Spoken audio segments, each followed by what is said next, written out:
assets in the air. We heard the sound, the super scoopers really doing it, but again, unfortunately, because of the topography here, they originally went on record saying because of it's not the high winds. This is yet last night as the fire was moving. They're saying the issue is not the wind, the issue is the topography. But I can tell you as we're standing here live, I'm seeing wind that suddenly can become an issue. I can't help. I'm going back here, guys. I can't help because, you know, we are dangerously close to many homes here. Hopefully they're going to get to this little guy real quickly. When I say little guy, relatively, of course. Here comes a chopper right over there. I don't know if we're going to see them dump. I don't know if you guys can stick with us for a second.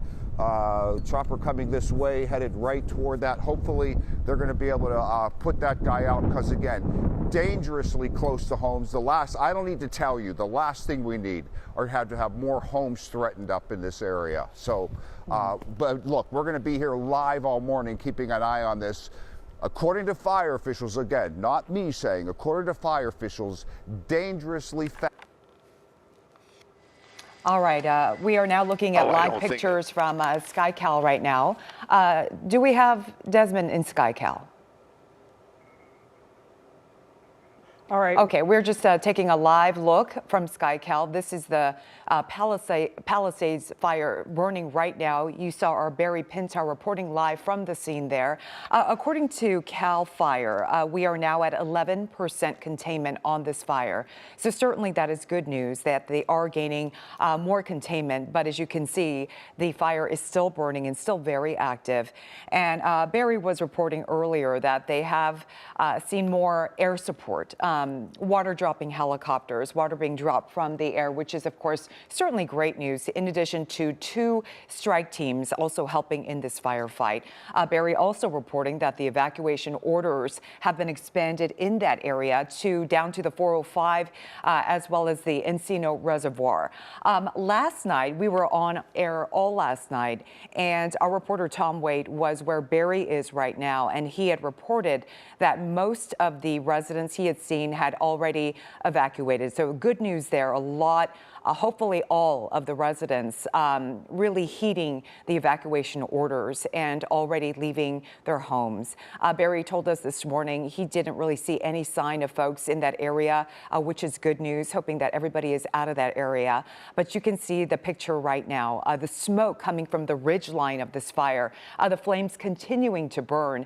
Sheba, about an hour ago, Barry mentioned that there were maybe 2 separate fires burning on the ridge line, but you can see it's actually grown. Yeah, it's multiple fires. And this is our first look really at the fire from SkyCal. Now that the sun is coming up this morning, we've seen most of the view for the rest of the morning from that Brentwood area, which is in the new evacuation zone that Barry's been telling us about. But again, this is overhead from SkyCal.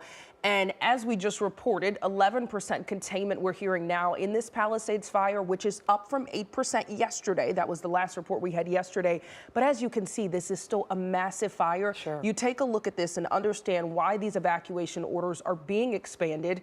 We'll talk to Alex in just a bit about the winds there. That didn't seem to be a major factor in this fire spreading from yesterday to today. But our Barry Pintar is out there, and he says that the winds seem to be picking up. Not what we want to hear as we take a look at this view of the Palisades fire. It's also interesting that the helicopters we've been seeing this morning drop the water. We have to remember when this fire first broke out on Tuesday, the major issue was that the winds were stopping those choppers from pouring water on these fires. And this is how they got to be this massive. So now with that firefight being able to be what it is, them being able to drop water from the sky, we hope that this does not continue to spread. But unfortunately this morning, that is the latest issue. All right. And as we've been saying, more progress this morning fighting the Eaton fire this time. That fire has burned more than 14,000 acres and 8,000 buildings. Now it is now 15% contained. That's up from just 3% last night. That's a major difference. KCAL News reporter Carl Finstrom live in Altadena. You're standing in front of the destroyed Altadena post office. And you know, when we spoke with you last, Carl, you were saying you thought you had an update on containment. This is a huge update. It is, and I wanted to make sure that it was actually confirmed before we shared it with folks at home, confirmed by CAL FIRE, up to 15%. So that's very important, especially with the winds we're expecting next week. This fire largely burning in remote areas right now. But as we have seen with the Palisades fire, it doesn't take much to whip things up again, especially when you get these kinds of winds. So that's encouraging. Behind us here, take a look. This is some of the devastation caused by this fire. There was a floral shop in here as well as a thrift store just completely burned to the ground. And they butted right up to the post office right next door, which is also gone. One of the questions of local folks has been, what am I going to do about my mail? Well, it is going to be delivered to a Pasadena post office. They'll be able to pick it up there with an ID. Take a look at some footage that we took yesterday. The cameras flew over the streets of Altadena, and it's hard to look at this, but it does give you a feel for the scope of the devastation. Just block after block incinerated. Authorities, sadly, have been continuing to search for anyone else missing who may have been killed by this fire. At the same time, they are tackling infrastructure issues, and there are a lot of them, from power to gas to water.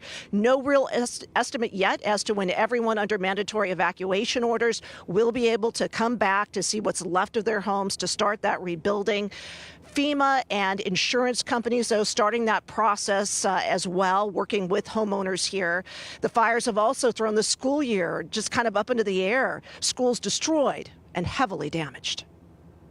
I'm just really sad at that because I loved that school. I loved my friends there. I loved my teacher. I loved the playground and PE. Lucy there, just 7 years old, such a sweet girl. Almost 2,000 students here in Altadena now have nowhere to go to school. Parents, students, alumni, in many cases losing beloved schools on top of having already lost a home. So that's another area they will be working on in the days, weeks to come. Now take a look at this. Humvees are posted at intersections all around Altadena. 500 members of the California National Guard blocking the roads and defending these neighborhoods from looters. The Sheriff's Department says a curfew is in place here from 6 in the evening to 6 a.m. every day. A captain said he understood there were rumors you could get in with your ID. That is not going to be the case. They want to continue to stop any other crimes from taking place. And back out here live, I just want to give you a look. I thought the Aldi food market here had survived, but because the exterior walls are up, but you can see just through that opening there, even some smoke continuing to rise, and it is completely destroyed inside. Just another one of the many losses here in Altadena. So fire crews are going up and down these streets. They are watching for any hot spots that could flare up and really managing that. They're also trying to keep everything secure here. But really the best news of the morning so far is that containment number has jumped up to 15%. Certainly good news, Cara, and it's very sad to see the Aldi store also burned. I was there the other day, so thank you for that update. All right, let's check your next weather now with meteorologist Alex Piston.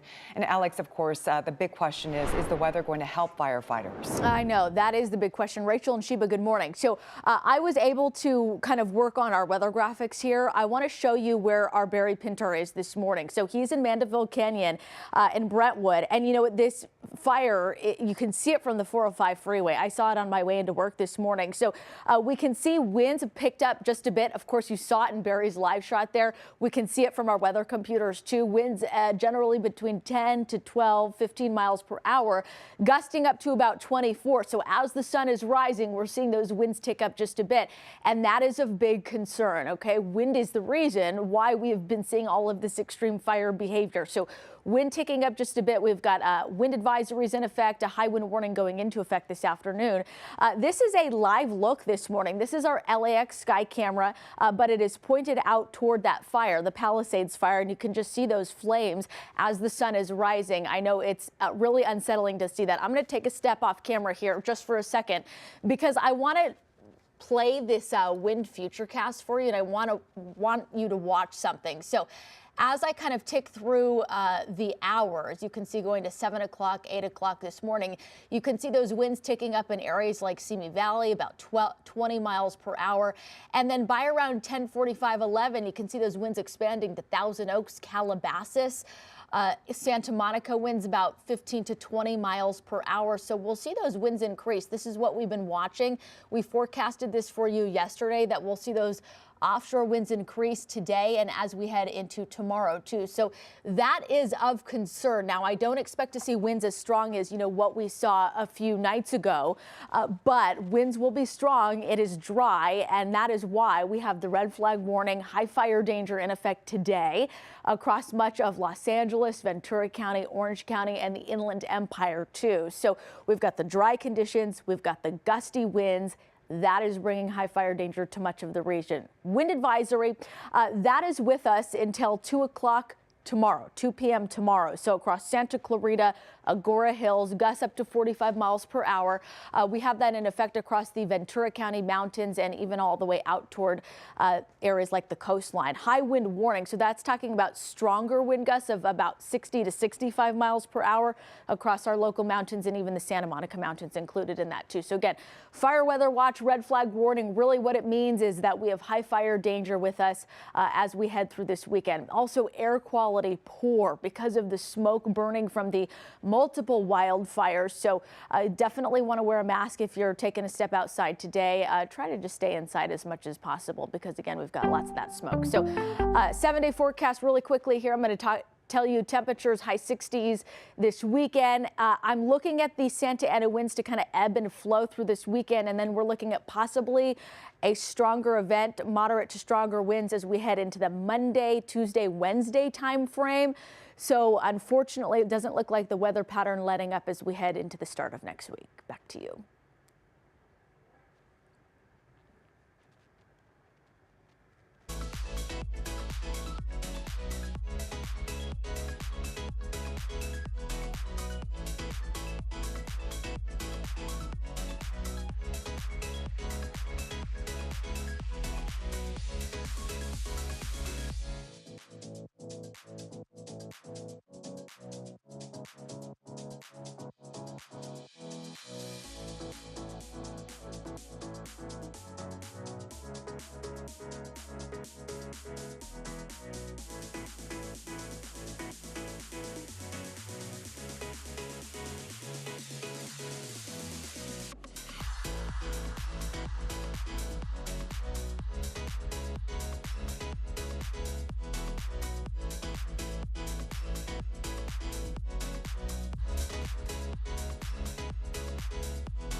Time right now is 6:51 on your Saturday morning. The NFL is stepping up to support communities affected by our wildfires. Now, the organization is donating $5 million to local groups helping people who've lost everything. Those funds are coming from groups affiliated with the Chargers, the Rams, the Minnesota Vikings, the Houston Texans, and the NFL Foundation. The Chargers are providing additional funding to relief efforts, donating to 4 local organizations. Fans can get involved with the efforts as well. Both the Chargers and the Rams are selling team-specific LAFD hats and shirts online. All proceeds will support the LA Fire Department Foundation and the American Red Cross. Lakers head coach J.J. Redick returned to practice yesterday after losing the home that he was renting in the Pacific Palisades. Redick was very emotional, describing what he saw. And headed up to the Palisades. I just kind of had to see it for myself, and I was not prepared. I was not prepared for what I saw. It is, it's complete devastation and destruction.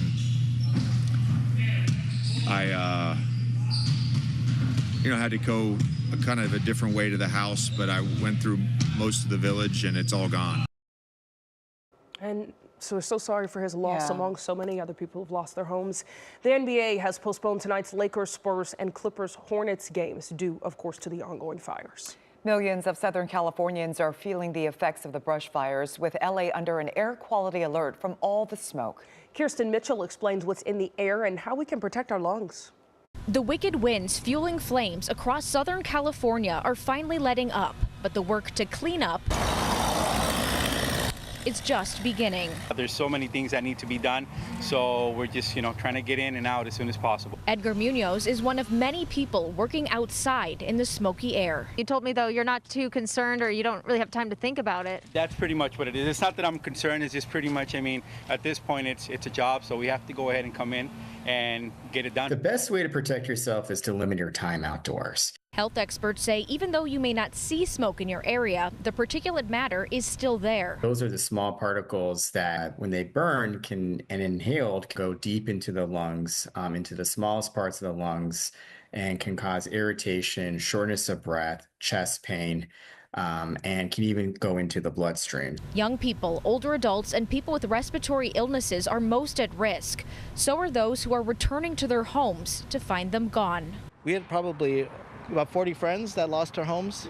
Kevin Souza is one of them. His family wore masks as they walked to a thrift store to find clothes in Pasadena. I already have the sense of nothing's going to be there when I do.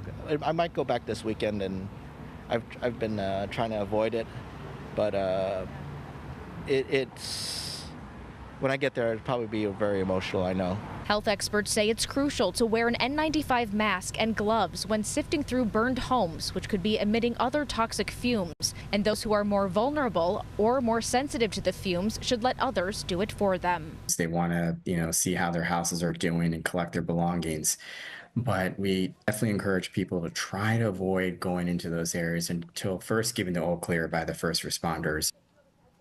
Inequality, one of the many things we have to think about among all the things that people have lost. Yeah. All right, it's 6:55 now, still to come. We want to take another live look from SkyCal. This is a view of the Palisades Fire, which unfortunately continues to grow at this hour. Emergency evacuations are expanding. It is 6:55 now, and we'll have the latest on the wildfires when we come back.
is KCAL News Mornings.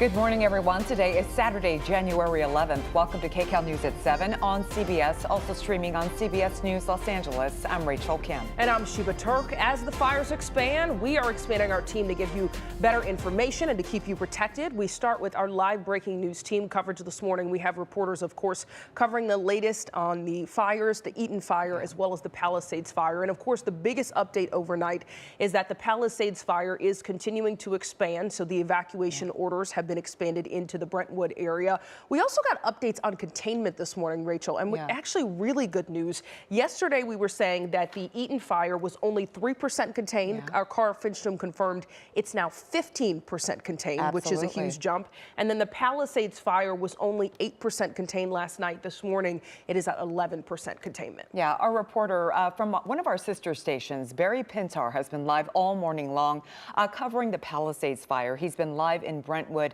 reporting on the conditions there, and he's shown us pictures of the fire that continues to burn on the ridgeline there in Mandeville Canyon. And he showed us the fire is still going, but at the same time, containment is growing. So that is certainly great news.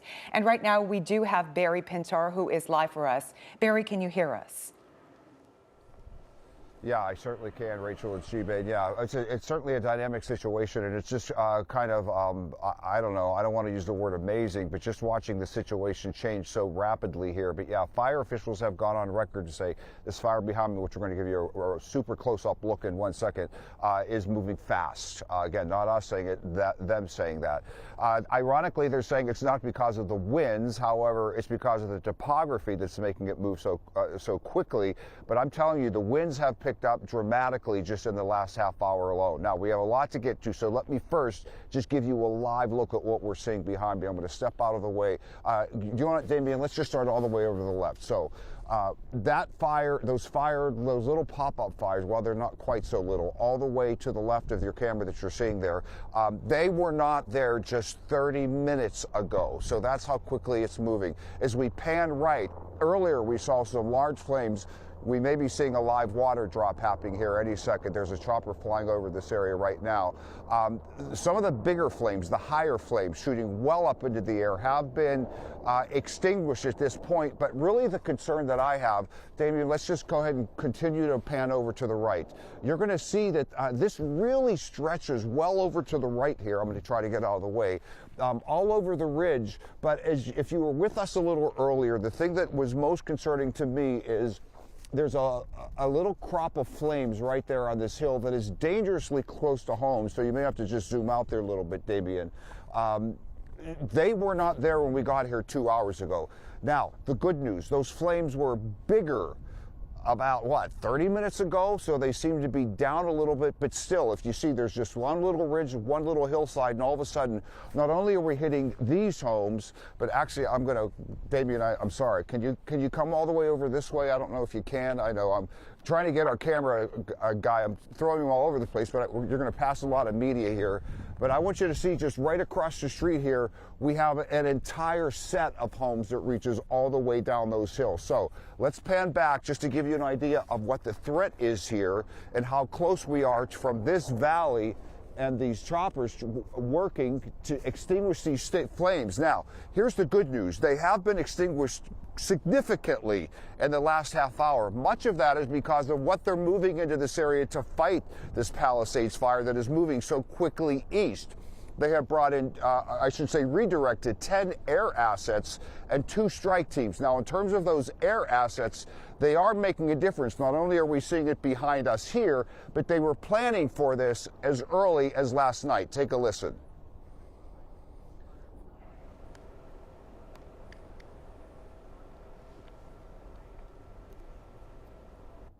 They can get water right out of the ocean, so I've been watching them with a quick turnaround, getting water out of the ocean, dumping it right on the fire. Also, our aircraft that we are using, thanks to the winds being nice and calm, have a reservoir right next to the fire that they've been using. So again, a very quick turnaround. And yeah, those super scoopers, they help tremendously. Yeah, they are helping tremendously. We have witnessed that firsthand. However, as great of a job as they're doing in terms of getting the water here quickly, I want you to look just behind me here. Look at those the flames reaching up into the air that you yourself saw as we are standing here live. Were not that active only, 60 seconds ago. So part of the issue here in terms of what's going on, I'm just going to see if I can take my gloves off and unzip my jacket, because I want to show you what's happening with the winds here. Winds supposedly not an issue, but just in the last 30 minutes, these winds have really picked up. You can see not a good situation in terms of what's happening behind me here. Now, of course, nothing like the Santa Anas that were the major issue on Tuesday when all this started, when we had hurricane speed gusts up to 100 miles an hour. But as they're trying to get control of this fire moving quickly east, that has caused several evacuations all the way down to the 405 and to the Encina Reservoir, again, for point of interest, just a few blocks from the VA. While things seem to get in control, one moment it looks like they're grabbing control of some of these flames, the next moment they're popping up. I'm just going to end with you got right here. When I say end, guys, just ask me anything you want to know, because again, my bigger concern, those flames that were there at this point to my eyeball look gone, but we can still see some smoldering going on because we got the houses right here. The last thing we need is for somehow these winds that I'm trying to demonstrate with my jacket here to pick up some kind of ember, throw it to these homes, then to these homes, because we've just seen that so far too much devastation. Next thing you know, as we've seen in those horrific pictures, entire neighborhoods just decimated within a number of hours. But Barry, we certainly understand your concern, because in your previous live shot, you showed us the fire that flared up where you were pointing. That is a concern because it is getting closer to home. So we completely understand why you're keeping an eye on that spot. And like you're showing us, you know, earlier the winds were a lot stronger. Right now it's a little calm, but yeah, this is a dynamic situation and these embers can flow anywhere. So thank you for keeping an eye on that for us. Absolutely. All right, Barry, we'll see you a little later. All right, we're actually going to get over to our Alex Bisson now, since we're talking so much about those winds. How much do you think wind is playing a factor in the fires this morning, Alex? Oh, well, wind typically, I mean, in general, Sheba, you know, it causes extreme fire behavior. I've been watching the winds in different areas. So in Pacific Palisades this morning, winds about 5 to 10 miles per hour. But then we go to Brentwood. This is where Barry is this morning and where you just saw him from his live shot. Winds out of the northwest about 12 miles per hour, gusting to about 24. So feeling some stronger wind gusts in areas like Brentwood this morning. We do have a swath of wind advisories in effect this morning. This is our LAX camera. It was just pointed over the Palisades Fire. Now it has moved to its typical location where you can see the horseshoe.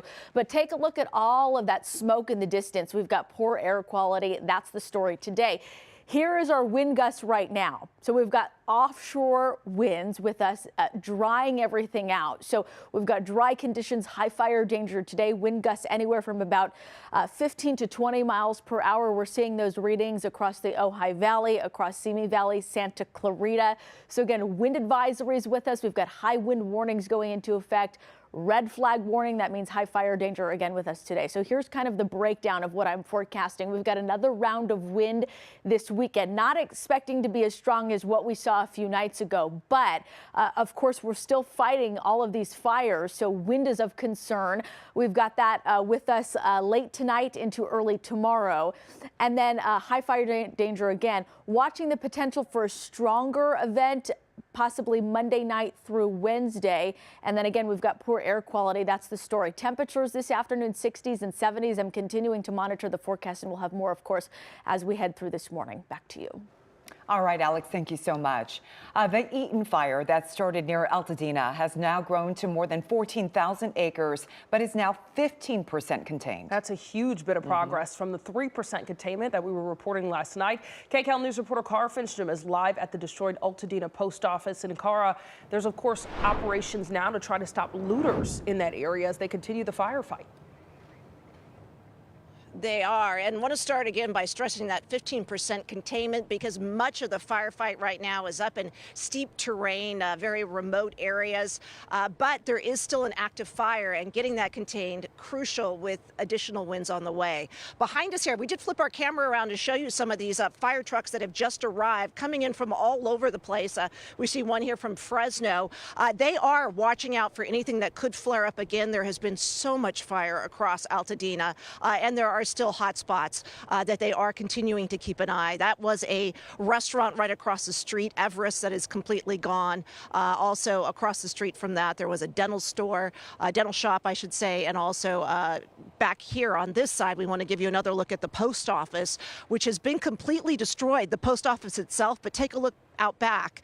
You can see some of those mail delivery vans still standing. They appear to be untouched. So very strange to see what does survive in this type of a fire. All right, want to give you a look here at some video that our cameras took yesterday, flying over the streets of Altadena, and just block after block gone. We know 972 structures at least have been destroyed. We also have been told by CAL FIRE that aerial imagery suggests that approximately 7,000 structures have been damaged or destroyed.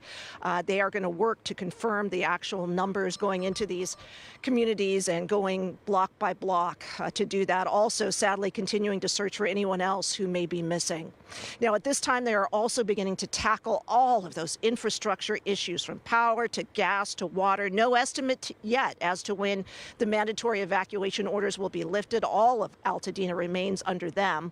Authorities, though, beginning to work with homeowners who've lost everything, helping them apply through FEMA and insurance. I want to give you a look as well at the security that is in place, because Humvees now posted at intersections all around Altadena, 500 members of the California National Guard defending neighborhoods. The concern, of course, looters. The Sheriff's Department says a curfew is in place in Altadena from 6 p.m. to 6 a.m. daily to prevent any more looting. And here's what we heard from a member of the National Guard. They're already experiencing a lot of trauma, and when we are trying to prevent them from adding to that trauma by being a deterrent for bad actors. I drove through the city and saw the ruins, and we just want to be there for one another. It's so hard to see your family have lost everything. Alex Gonzalez there says 10 of his family members' homes burned. He is collecting clothing and toiletries, baby formula, diapers for the fire victims. And as we come back, I want to leave you with this shot. You can see one of the Humvees up there at the top of Lake Avenue here, just part of the protection that is in place for these homes and businesses that are left. Back to you. All right, Cara, thank you so much for showing us those pictures. And now a quick recap of the wildfires. In all, they've burned a total of 36,000 acres. Taking a look this hour at the other fires burning, there is progress in the Hearst fire over in the San Fernando Valley. It is now 76% contained, with nearly 800 acres burned. With some evacuation orders lifted, firefighters want people returning home to still be cautious. And now to the Kenneth fire. It has grown to over 1,000 acres near Hidden Hills. CAL FIRE says crews have contained 80% of this fire, and they'll continue to monitor hotspots to make sure it does not spread. We are all feeling the weight of this week's devastating wildfires here in Southern California. Yeah, so instead of our usual question of the day on the weekends, we want to focus on you and figure out what questions you have for us. So whether you are looking for resources for help or you want evacuation centers, a lot of people have been asking how they can help. They want to donate or volunteer. Send us the questions you have, and we will try to get some answers for you. You can send those to us at KCAL News on X or our KCAL News Facebook page. We'll be sharing your answers throughout the morning. We certainly want to be a resource for you. Time right now is 7:11 on this Saturday morning. Coming up, SkyCal flying live over the Palisades Fire this morning. We're getting our first look as the sun comes up, the magnitude of this fire burning out of control, and the smoke, which is expected to add the air quality concerns already in effect. A busy Saturday already. Thank you so much for turning to us. We'll be right back.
Your time is 7:14 on this busy Saturday morning.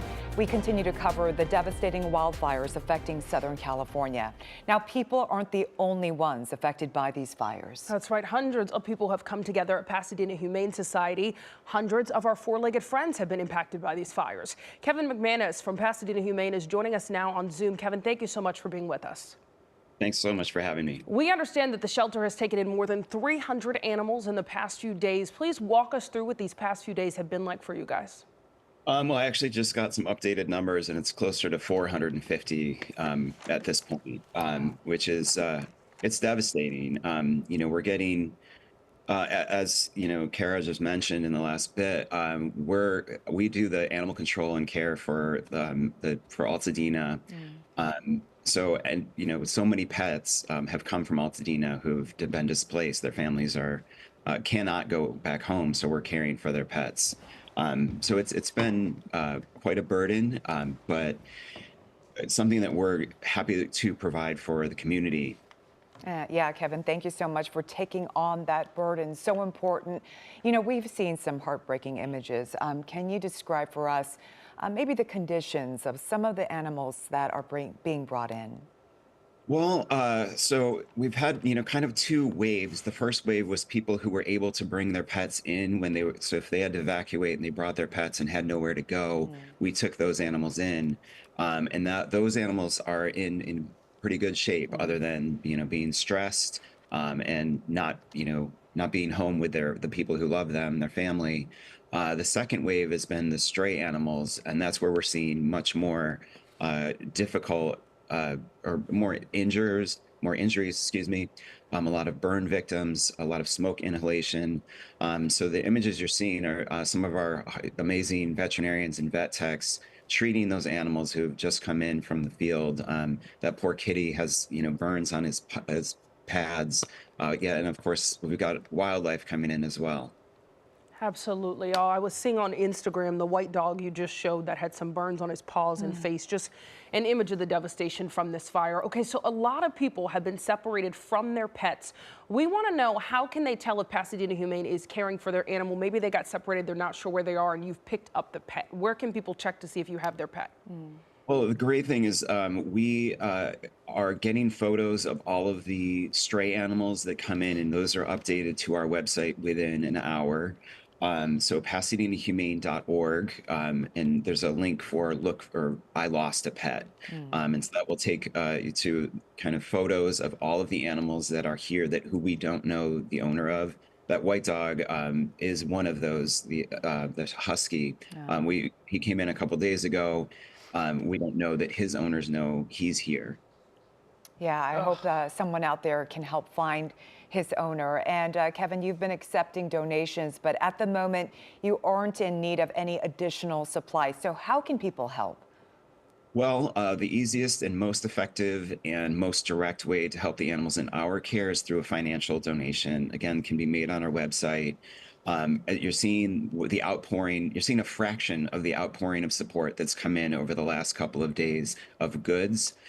So we're at a point where we literally cannot take any more because we don't have anywhere to store the outpouring of love that we've received. So that's such a good problem to have. And I know people want to do something. So financial is kind of the easiest and most direct.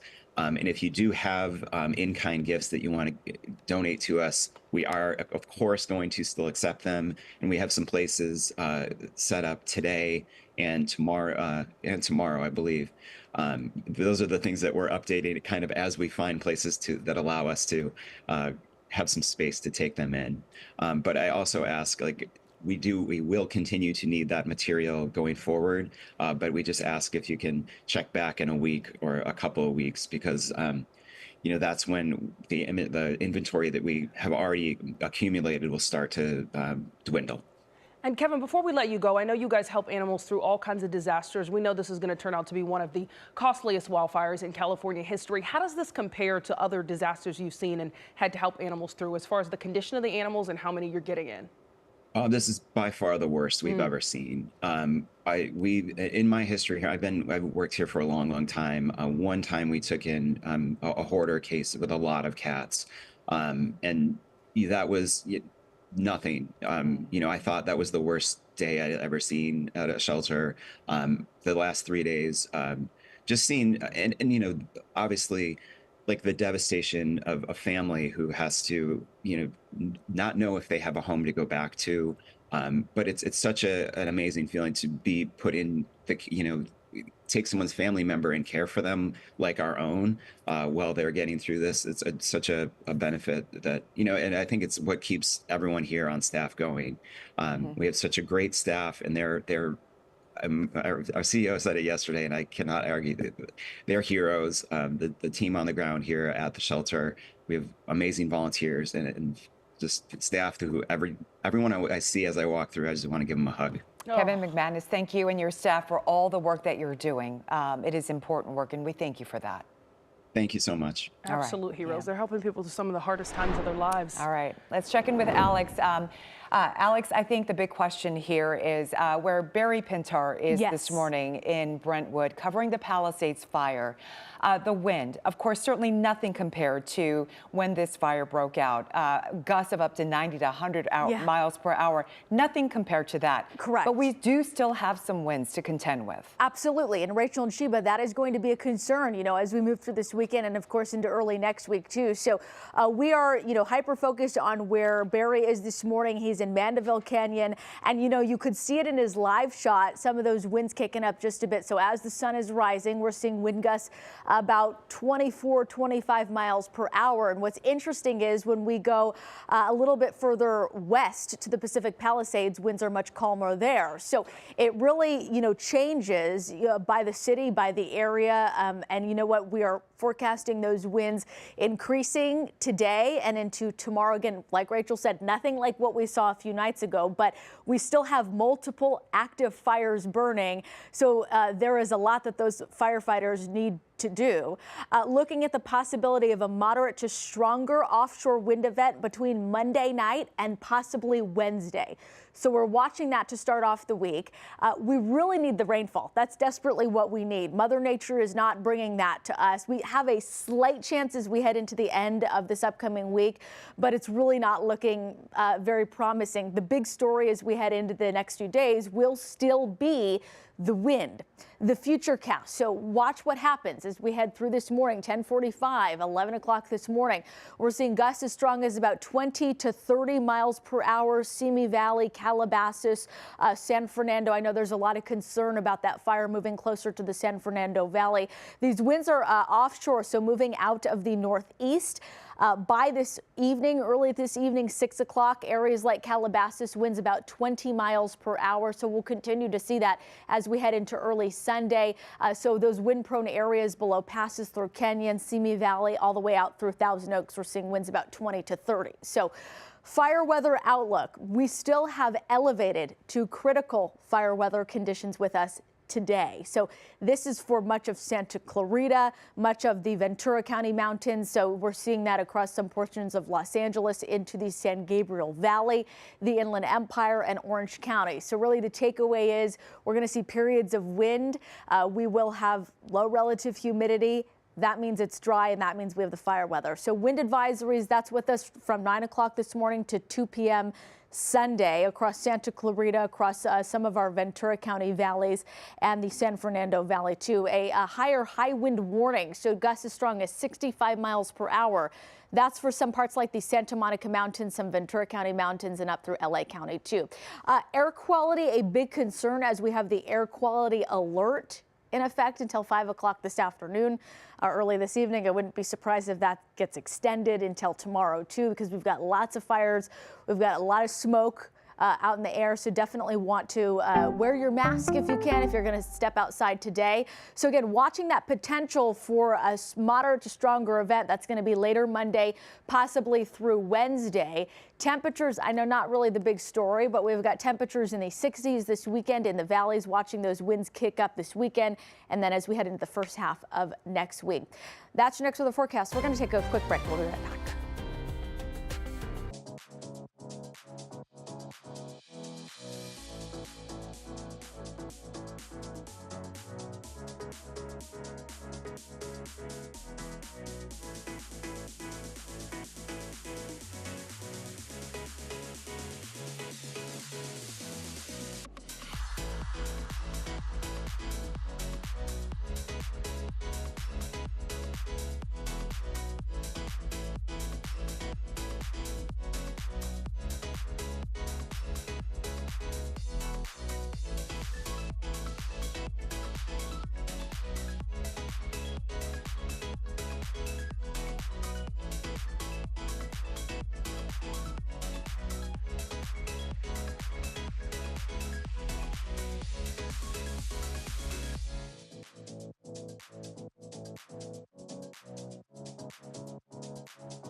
Welcome back to KCAL News. As you see, we continue our fire coverage this morning, and local celebrities are raiding their closets to help those impacted by the fires.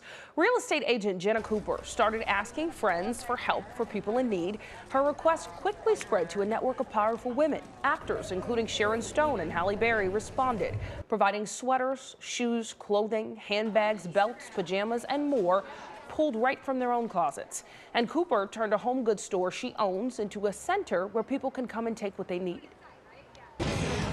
Actresses, very famous people are clearing out their closets and bringing them here. That is what you're seeing. It is a community who will do anything to help. And then when the community who's, we have victims coming in here, bursting into tears, getting hugs, and we're shopping for them and helping them get what they need. Now, if you know of someone in need, the Co-op Home Goods store is located at Beverly Boulevard and Poinsettia Place. Cooper has been overwhelmed with the response.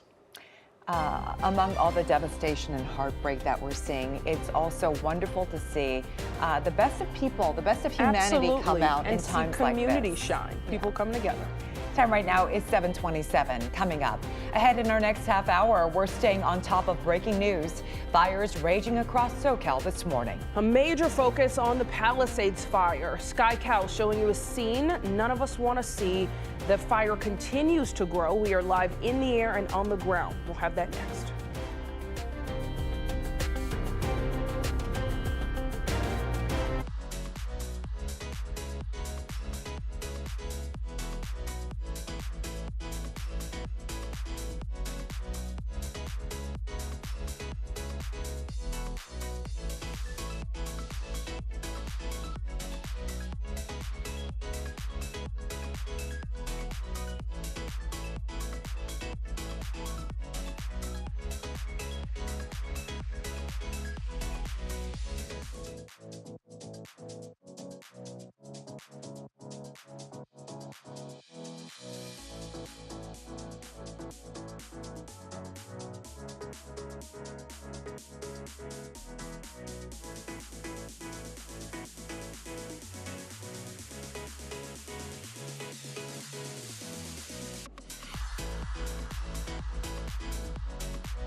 This is KCAL News Mornings. It is 7:30 on this Saturday morning. Thank you for joining us for KCAL News at 7 on CBS and streaming on CBS News Los Angeles. I'm Sheba Turk. And I'm Rachel Kim. We've been on the air since 5 a.m., bringing you continuing coverage of the fires burning across our area. That's right. We want to take a live look from SkyCal over the Palisades Fire now that the sun is up this morning. Unfortunately, we continue to see this fire grow in size, with evacuation orders expanding yesterday, even though containment for that Palisades Fire has now reached 11%. You can see the fire still burning there and the smoke rising, getting very close to homes. Of course, that is the concern. But as Sheba just mentioned, the evacuation orders have been in effect, and of course, hoping most or everyone has evacuated at this point. Now, there is a new threat here with this fire. There's concern it could jump the 405. And the flames are now eyeing more homes in that area. Reporter Barry Pintar has been reporting live there all morning long, but he's moving his location to get you a better shot of the flames and those homes it could impact. All right, as that fire continues to roar, we do actually have some positive news on the other fire we're watching. There is progress in the Eaton fire, which devastated Altadena. Yeah, containment is up to 15% compared to just 3% yesterday. KCAL News reporter Cara Finstrom is live in Altadena with new information on the damage and the schools, unfortunately. Good morning, Cara. Good morning. That 15% number, though, a very good start to the day. This fire is continuing to burn, but largely in very remote terrain. With the winds that we are expected to get again, those containment numbers, very, very important. Take a look at this, though. There are firefighters here just kind of watching spots like this one. This is the Aldi's. From the outside, the building looks like it's still standing, but you could see inside there is still smoke rising and just the complete destruction. This fire just burning through here. Bottles left, still looks like the box around them burned at the center. Just tough to look at. We also want to share some video taken as we flew over the streets of Altadena yesterday, because from this you can just get a better feel for the scope of the destruction. Block after block gone. We know 972 structures at least have been lost. CAL FIRE saying that some of the imagery that they've taken from the air suggests that approximately 7,000 structures may have been damaged or destroyed. They are working to verify the damage. They have assessment teams out, and we've actually seen some fire helicopters up above. Believe they are gathering some information even this morning. Sadly, they will also be continuing to search for anyone who has been missing and to start tackling those infrastructure issues from power to gas to water. Now, at this point, we also know that the fires have caused a lot of turmoil for schools, with many of them destroyed or heavily damaged here. I loved my friends there. I loved my teacher. I loved the playground and PE. I love going to school. School is a big part of it because that's really where it's the foundation of a family's daily life. And now we don't have that anymore. And Lucy there, just 7 years old. She's one of almost 2,000 students here in Altadena who have nowhere to go to school. Parents, students, and alumni, in many cases, losing those beloved schools on top of losing a home. You heard also from another family there, that little boy's father was a firefighter and watched their home burn. So many stories of loss, one after another. Back out here live, though, we do want to show you one little bright spot here along Lake Avenue. This is the Full Circle Thrift Shop. This is an old building from the turn of the century that used to serve as a station where a electric railway went up to the top of the canyon. Just a really cool structure, and this somehow survived when, take a look, if we just pan down, I want to show you everything next to it completely gone. So holding on to those bright spots here. And the other one again this morning is that 15% containment number. Firefighters definitely making some progress in advance of the next round of winds. Yeah, Cara, I think that's really important. You know, with everything going on, we have to hold on to those positive, bright spots. So absolutely. And we've gotten a few updates this morning. Cara, thank you so much. We should also say in about the next half hour, we're expecting a press conference from officials at 8 o'clock. So we'll have some new information. Right now, we want to get back over to meteorologist Alex Biston and talk about how the weather conditions are impacting these fires. Sheba and Rachel, good morning to you. I am focused this morning, of course, on all the fires burning, but more specifically, let's go to the Palisades Fire, where we've seen activity increase in the overnight hours. And you saw in our live shots, if you've been watching previously, our Barry Pintar is out there in Mandeville Canyon.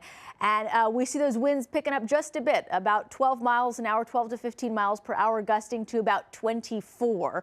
So that is what we are forecasting, or what we are watching out in Brentwood, that area this morning. So those offshore winds picking up in some spots like Santa Clarita, Simi Valley, and otherwise out toward the Ojai Valley too. So we've got another round of wind this weekend. So that's going to increase tonight into early tomorrow. High fire danger across much of Southern California as we are in the elevated to critical category for many areas. We're watching the potential for some stronger winds to develop later Monday into Wednesday. So really the first first half of the week. The story is these winds that will ebb and flow. We also have poor air quality, of course, because of all of the smoke from these fires that are burning. So let's just take a second to talk about the Santa Ana winds. How do they happen? So what happens is typically in the fall and the early winter, we've got the high pressure over the ocean. We've got lows that drop just to the east of us, what we call an inside slider, not a lot of moisture associated with these systems. And what happens is we've got all of this air, all of this energy. It gets squeezed through our mountains, through our passes. The winds increase. And that is what happens, and those winds go all the way down to the coastline, from the desert all the way to the coastline, and that is what drives what we call the Santa Ana winds. So unfortunately, we've had no real good rain, and it is just bone dry out there. So the fire weather outlook today across Southern California, again, elevated to critical fire weather conditions across many communities, valleys, up through our mountain communities, Inland Empire, and some spots of inland Orange County as well. So that's the forecast today. Of course, we're watching the winds as we head through this weekend and, of course, into the first half of next week. That's your next weather forecast. So we're going to take a quick break. We'll be right back.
New this morning, we get an update on the ongoing firefight and efforts to restore power from LA County leaders. It comes after questions about who's taking charge. Reporter Kirsten Mitchell is here. And Kirsten, who will be at today's update that we're expecting in just a bit? Yeah, good morning. As we know, those fires spread overnight, so these updates are much needed. Now, we are expecting to hear from city officials, county officials, and they're expected to give us the latest on evacuations, power outages, and of course those road closures as well. Now, specifically, we're expecting to hear from the mayor, LA County Board of Supervisors, chair, fire chief, sheriff, and more. Now, one of the things we're hoping to learn more about are those emergency evacuation alerts. Yesterday, a false alert was sent to nearly 10 million people, causing panic and frustration. The county said it was a technical glitch and they'd work with FEMA to fix the problem. We also know many of you are dealing with power outages from those fierce Santa Ana winds. This morning, there's more than 100,000 customers without power. And remember, sometimes the utility companies will shut off power, so downed power lines don't spark new fires. Yesterday's KCAL's Jeff Nguyen looked at LAFD's claims of broken fire engines and the impact of the city's budget cuts. This is video of the maintenance yard with dozens of ambulances, ladder trucks, and engines sitting and out of use. The reason it was highlighted is because we found a budget request from LAFD Chief Kristen Crowley, who wrote, "The LAFD Emergency emergency fleet is in constant state of disrepair, attributable to years of deferred maintenance, deferred vehicle replacement, and the lack of resources for adequate staffing and replacement parts. Now, we didn't get a chance to ask the mayor or chief about the vehicles, but neither were at yesterday's news conference. That no-show raised questions if the chief was still in charge, especially after criticizing the budget on national television. A statement from the mayor said Crowley is still in full command. Now, both are expected to be at that presser today here, starting at 8 a.m. in just about 20 minutes. So we hope to learn a lot more when that begins. All right, definitely. That will be our first major updates of the day. Kirsten, we're looking forward to that. Thank you so much. All right, let's get a check on our next weather with Alex Biston. Alex, we were talking about earlier, of course, the night these fires broke out, the fire broke out in Pacific Palisades, the wind gusts were 90 to 100 miles per hour. Of course, fortunately, thankfully, nothing like that right now. Correct. But we are dealing with some wind today. We are, Rachel and Sheba. And yes, you know, there's a lot going on, right? Because while we will not see the winds that we did see and feel, 90, 100 mile an hour winds, I mean, unfathomable, really. We will not see that. But unfortunately, we've got multiple wildfires burning, and we still have wind that is coming our way. And of course, wind is one of the big reasons why we see extreme fire behavior. So, of course, we are monitoring that. I am keeping focus on what is happening in Brentwood this morning, Mandeville Canyon. That is where our reporter Barry Pintar is. We could see those winds pick up just a bit. You know, you see that just as the sun is rising. So northwest winds about 12 miles per hour, gusting up to about 24. So we've got lots of people on that scene. Of course, we are watching conditions in Altadena this morning, too, where our Cara Finstrom is. We've got winds a lot lighter there, about 5 miles per hour. But as a whole this morning, winds a lot calmer than what we've seen the last few days. Now, watch what happens. This is the future cast, and we're going to go through this morning. It's starting right now. As we head into later this morning, into this afternoon, we'll see those typical wind-prone areas start to feel those winds increase to about 20 to 30 miles per hour. That includes Thousand Oaks, Simi Valley, areas like Agora Hills and Calabasas, all the way out to the Malibu coastline. We're talking winds about 10 to 15 miles an hour there. You'll see those winds kind of sticking with us as we head into around early Saturday. So that offshore flow, that's still with us through this weekend. And then we'll see winds increase possibly even more so as we head into Monday night and to about Wednesday. Wind advisories, that's with us until 2 p.m. tomorrow across Santa Clarita, Agora Hills. If you live up through the Ventura County Mountains, you are under that wind advisory, and even into the San Fernando Valley. That's where we have that wind advisory too. One step up is the high wind warning. So that's for the Santa Monica Mountains. That's also with us till 2 p.m. Sunday. For gusts as strong as 65 miles per hour. This is up through the LA County Mountains as well. So again, we're not out of the woods as far as the winds are concerned. We have high fire danger too. The red flag warning in place across much of Orange County, the Inland Empire, and up through the fire weather watch. That is for our local mountains, Los Angeles, Ventura County. So really the takeaway is, I know we talk about a lot of advisories, warnings, watches. Really the takeaway is it's going to be dry and it is going to be windy. And because of that, we have high fire danger. So temperatures this weekend across Los Angeles, Orange County in the 60s, watching the potential for some stronger winds possibly to develop as we head late Monday through Wednesday. Models not necessarily agreeing on the second half of the week. We were looking at slight chance we could see some wet weather, but it's unlikely that we will see anything significant that we desperately need. Valley's temperatures high 60s. We've got some low 70s developing Monday, Wednesday and Thursday. Back to you. All right. Thank you so much, Alex. It is 7:44 now. From the fierce flames to the alarming alerts to the devastating damage, it all can take a toll on our children. Well, coming up next, a local expert has some suggestions for parents on how to handle the situation.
Welcome back, everyone. Well, these devastating fires have already affected so many. Southern California residents are grappling with feelings of anxiety, fear, and uncertainty. And it's not just adults, of course, kids are also struggling to understand the devastation that's all around them. So how can we help kids through this tragedy? Because we know that children really pick up on the emotions of adults around them. And if a caregiver is expressing a lot of distress or anxiety, that's going to impact a child.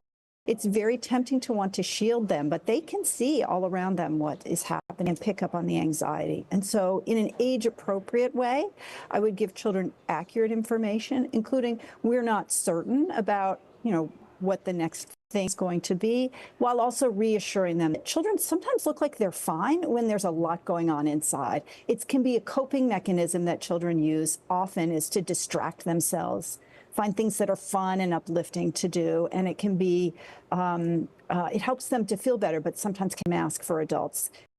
Yeah, so Dr. Rogers says that if your child begins to act out or does behave in an unusual manner, this could also be an indication of anxiety. Well, through all the devastation, we are seeing many signs of unity and hope. That's right. Many people in and around Los Angeles are looking for ways to help.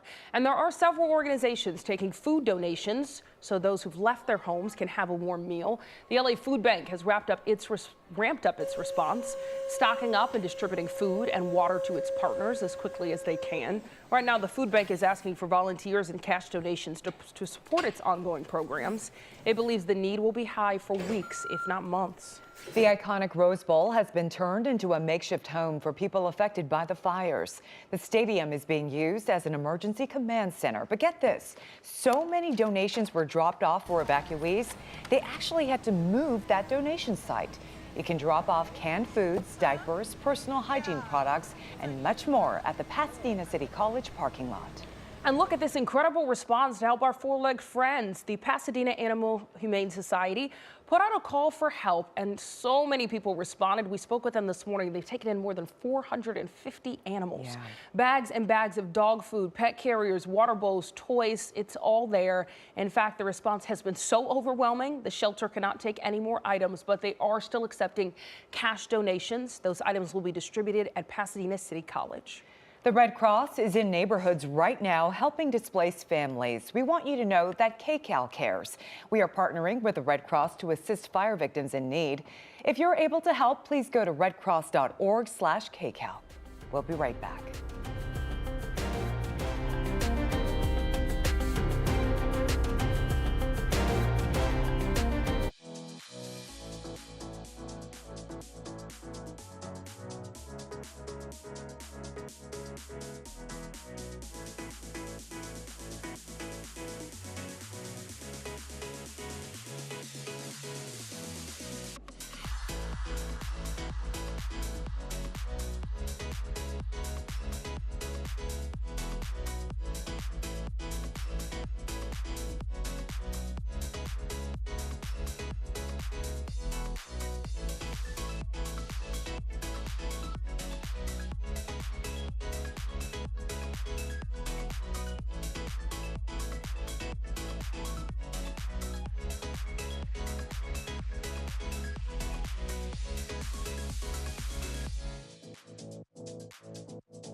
We're taking a live look from our LAX camera this morning. Of course, our big story this morning, the latest on the fires, the Palisades and Eaton fires, the two big fires that we are still watching. We will have the latest for you in just a second. It is time to share the questions you had for us regarding the wildfires burning here in Southern California. Yeah, we want to start with a question that a lot of people have been asking. Our viewer Armena asked, how did the fires begin? Okay, so right now the cause of these fires is still unknown, and it could take investigators some time to figure out what sparked each of them because there's so many potential sources. Some of the most common causes of fires in the past, things like fallen utility lines, nature events like lightning or accidents, but we have to wait and figure out what happened this week. As we've been talking about all week long, though, the spread of the fire was fueled by those strong winds and dry conditions. And our viewer Patricia is asking, where is the Red Cross? Well, Patricia, we want you and everyone to know there's more than 200 Red Cross workers helping those impacted by the wildfires. And they've opened up shelters in Pacoima, Woodland Hills, Pasadena, and of course, Los Angeles. And KCAL is actually partnered with the organization. Coming up at 7 o'clock, we'll speak to the CEO of the Red Cross Legion, and we'll learn about their ongoing efforts. Over here, Felix is asking how to donate to the Pasadena Animal Shelter. They are accepting monetary donations at give.pasadenahumane.org/fire. They are fully stocked right now on pet supplies, though, and diverting those donations to San Gabriel Humane Center. So if you want to help at this point, you'll want to send a monetary donation there for the nearly 450 animals, pets that they've taken in since these fires broke out. Still a lot of need. Keep sending us your answers or questions at KCAL News on X and on our KCAL News Facebook page. We'll continue our question of the day on our sister station, KCAL, at 8 a.m. All right, time now to get a check on our next weather forecast with Alex. Alex, right now our focus this morning is on the Palisades Fire. Yes. Now burning here in the San Fernando Valley, unfortunately. What are the current conditions there right now in Brentwood? I know lots of people tuning in this morning, hyper vigilant on the forecast and what is happening today. And I know if you're watching and if you're evacuated, you want to know what conditions are there. And yes, you know what, we're looking at winds generally between 15 to 20 miles per hour, gusting up to about 25. We saw in our Barry Pintar in his live shot, we could see those winds kicking up just a bit. Here's what we're watching, though, is that winds are not expected to be as strong as what we saw a few days ago, although winds will pick up as we head into this evening and, of course, into early tomorrow, too. So the takeaway is we've got periods of these offshore winds, a few, you could say, events, one this weekend and then another as we head into late Monday and possibly through Wednesday. Really, the takeaway is it's dry. We have high fire danger. What we really need is the rain. I don't see any meaningful rain as we move forward. We've got a slight chance as we head toward the end of the week, but really I do not think that that is going to materialize.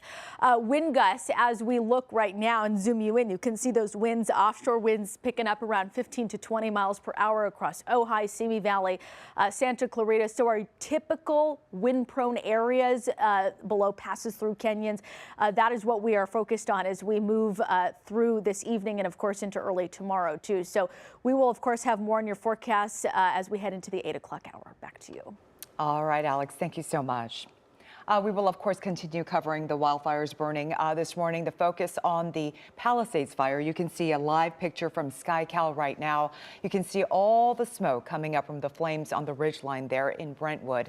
We know that evacuation orders are in effect for the folks out there. Our reporter Barry Pintar is out there live all morning long, and he will have a live report coming up shortly. That's right. We have gotten some updates this morning. The Palisades fire now at 11% containment. The Eaton fire now at 15% containment. But as you're seeing in this shot right here, you got the choppers still fighting these fires, dropping water, trying to continue to grow that containment area. Look at all the fire trucks we can see lined up in this shot as the firefight continues. Coming up in just a few minutes, we are expecting our first update from officials on this Saturday morning. They will be holding a press conference, and we will be taking that live for you right here on KCAL News.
Breaking news this morning across LA County with several destructive wildfires raging throughout our area. This is a live look at SkyCal right now. Let's take a look. This is over the Palisades Fire.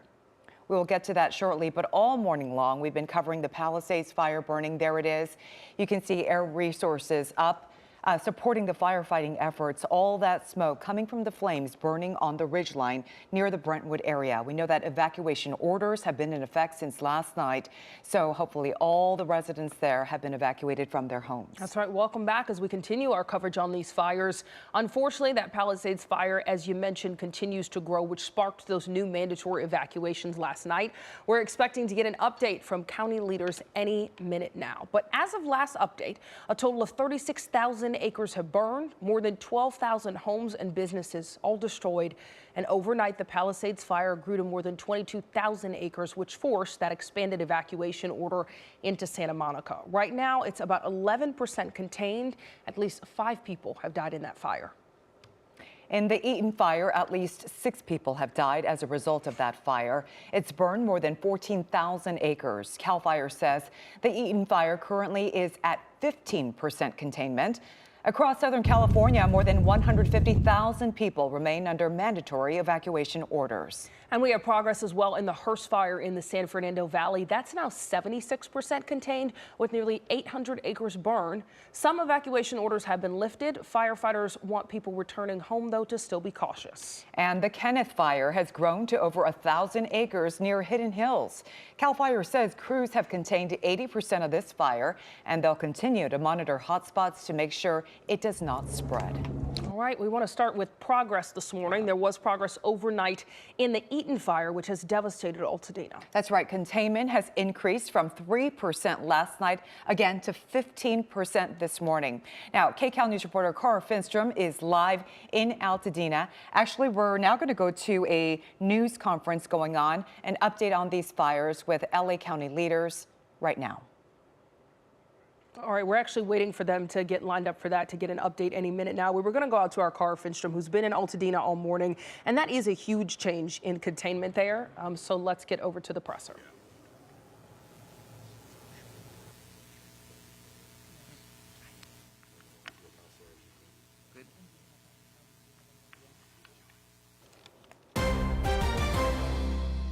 All right, what you're listening to in just a second is going to be the first update on this Saturday morning from LA County officials on the fire. They're starting now. Let's listen for in. Our morning press briefing. We're going to keep these morning remarks brief, and we'll open up with questions at the end. I'd like to welcome up our first speaker, Director of Office of Emergency Management, Kevin McGowan. Thank you, Supervisor, for the introduction.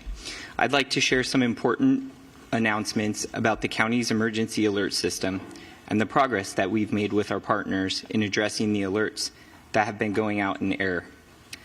Late yesterday afternoon, we distributed a press release that details some of the immediate improvements that are now taking place. Copies of this press release are available at the front of the room. First, we have made an initial determination that the erroneous alert that went out the first time on Thursday from the Emergency Operations Center was indeed correctly targeted to the right recipients. We believe that the problem occurred in the software system that accidentally blasted this alert countywide rather than to the targeted recipients who needed to get the information to safely prepare to evacuate. As we drill down with our vendor to establish the root cause and apply corrective measures, we are taking the immediate step of changing our alert and notification system to partner with the California Governor's Office of Emergency Services and the State Alert and Warning Center. The county's Emergency Operations Center is already tied in with the state's Operations Center and can actively issue emergency notifications in coordination with the state utilizing the state system. Second, on the issue of the echo alerts that continued to go out countywide yesterday after the first erroneous alert was corrected, we've been working tirelessly with FEMA, the FCC, the state, and our region's telecommunications providers, and we've made the preliminary determination that the echo alerts happened as cell towers came back online after they were knocked offline due to this disaster. The outdated alerts were cached in the system, and as they came back online, started being released to the public. We are very grateful to our federal and state partners who are working with the cell phone providers to make sure that all of these outdated alerts are flushed from the cell phone towers so that this ceases. We believe this process is largely complete, and we are working with our federal partners and the providers to ensure that there is not a reoccurrence of the alerts going out in error. This has been frustrating, unacceptable, and the public is in the most need of accurate information, and we are moving forward rapidly to reestablish that. Finally, the press release spells out some of the immediate improvements that we are concurrently making to establish a more robust multi-layered notification system. We're enhancing 211 call network to respond to the public's urgent need for information. Technology, it can be great.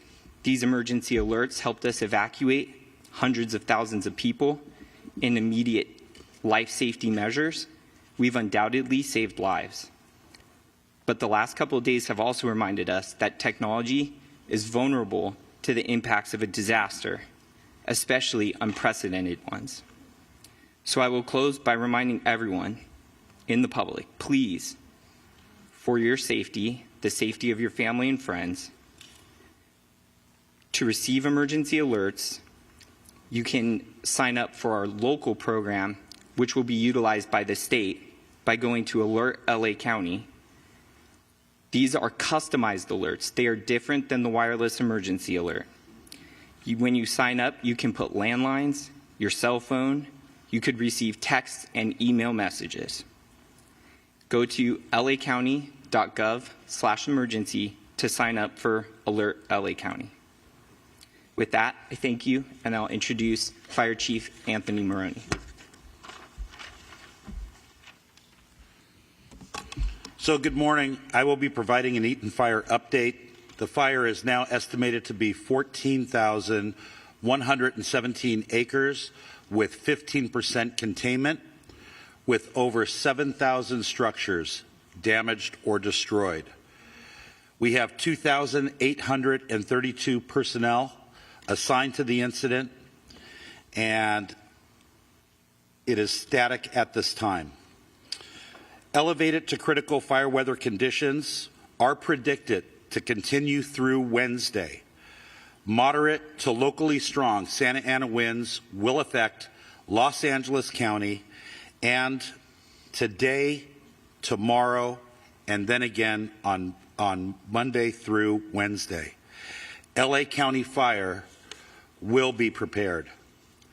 These winds, combined with dry air and dry vegetation, will keep the fire threat in Los Angeles County high. I would like to take this moment to express my gratitude to Board Chair Supervisor Catherine Barger, along with Supervisor Horvath, but also to all of the boards of supervisors for their support of my personnel on my department and me as a department head and fire chief. To our first responders battling these wildfires from the air and ground, we recognize and commend their tireless dedication in protecting residents and properties. And finally, to our residents, please rest assured that we will continue to battle these wildfires until they are fully contained. We stand alongside all of you as we begin to plan for the repopulation, the recovery, and the rebuilding. I would now like to invite up Todd Hopkins, Unified IC, CAL FIRE Incident Management Team for the Palisades incident.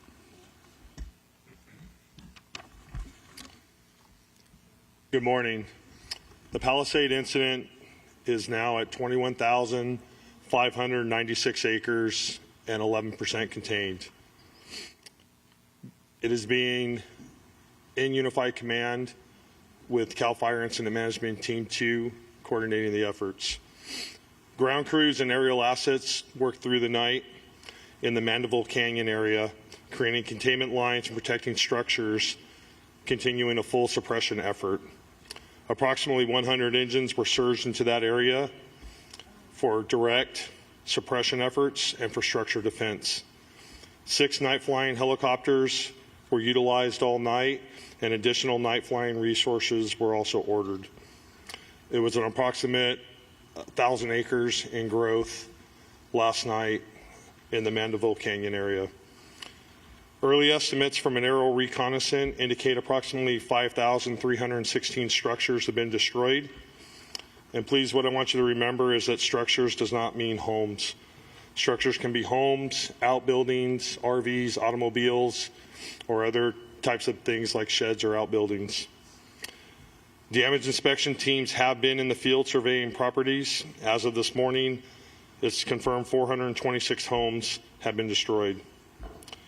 We still have over 105,000 citizens that have been evacuated.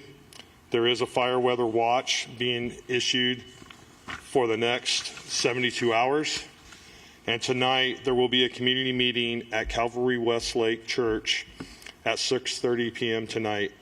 The address for the meeting is 5495 Via Rocas in Westlake Village. And next, I would like to introduce LA County Sheriff Robert Luna. Thank you, and good morning. So this morning, our staff at the Los Angeles County Sheriff's Department has increased to approximately 700. We continuously bring people in. We've shifted to 12 on, 12 off shifts in patrol. And we will continue to reevaluate that as the needs come up, not just in our area of responsibility, but the entire county of Los Angeles and our partner law enforcement agencies' needs. Just to reiterate, our missions include hard road closures, traffic control points, roving security, welfare checks, evacuations as needed at the request of our partners at Fire. And from what I'm told currently, we are not performing any evacuations, but that can change at a minute's notice. And we're doing escorts for essential service needs like animal recoveries, medications, and things of that nature. Now, I want to take a couple of minutes to explain this so that hopefully everybody understands.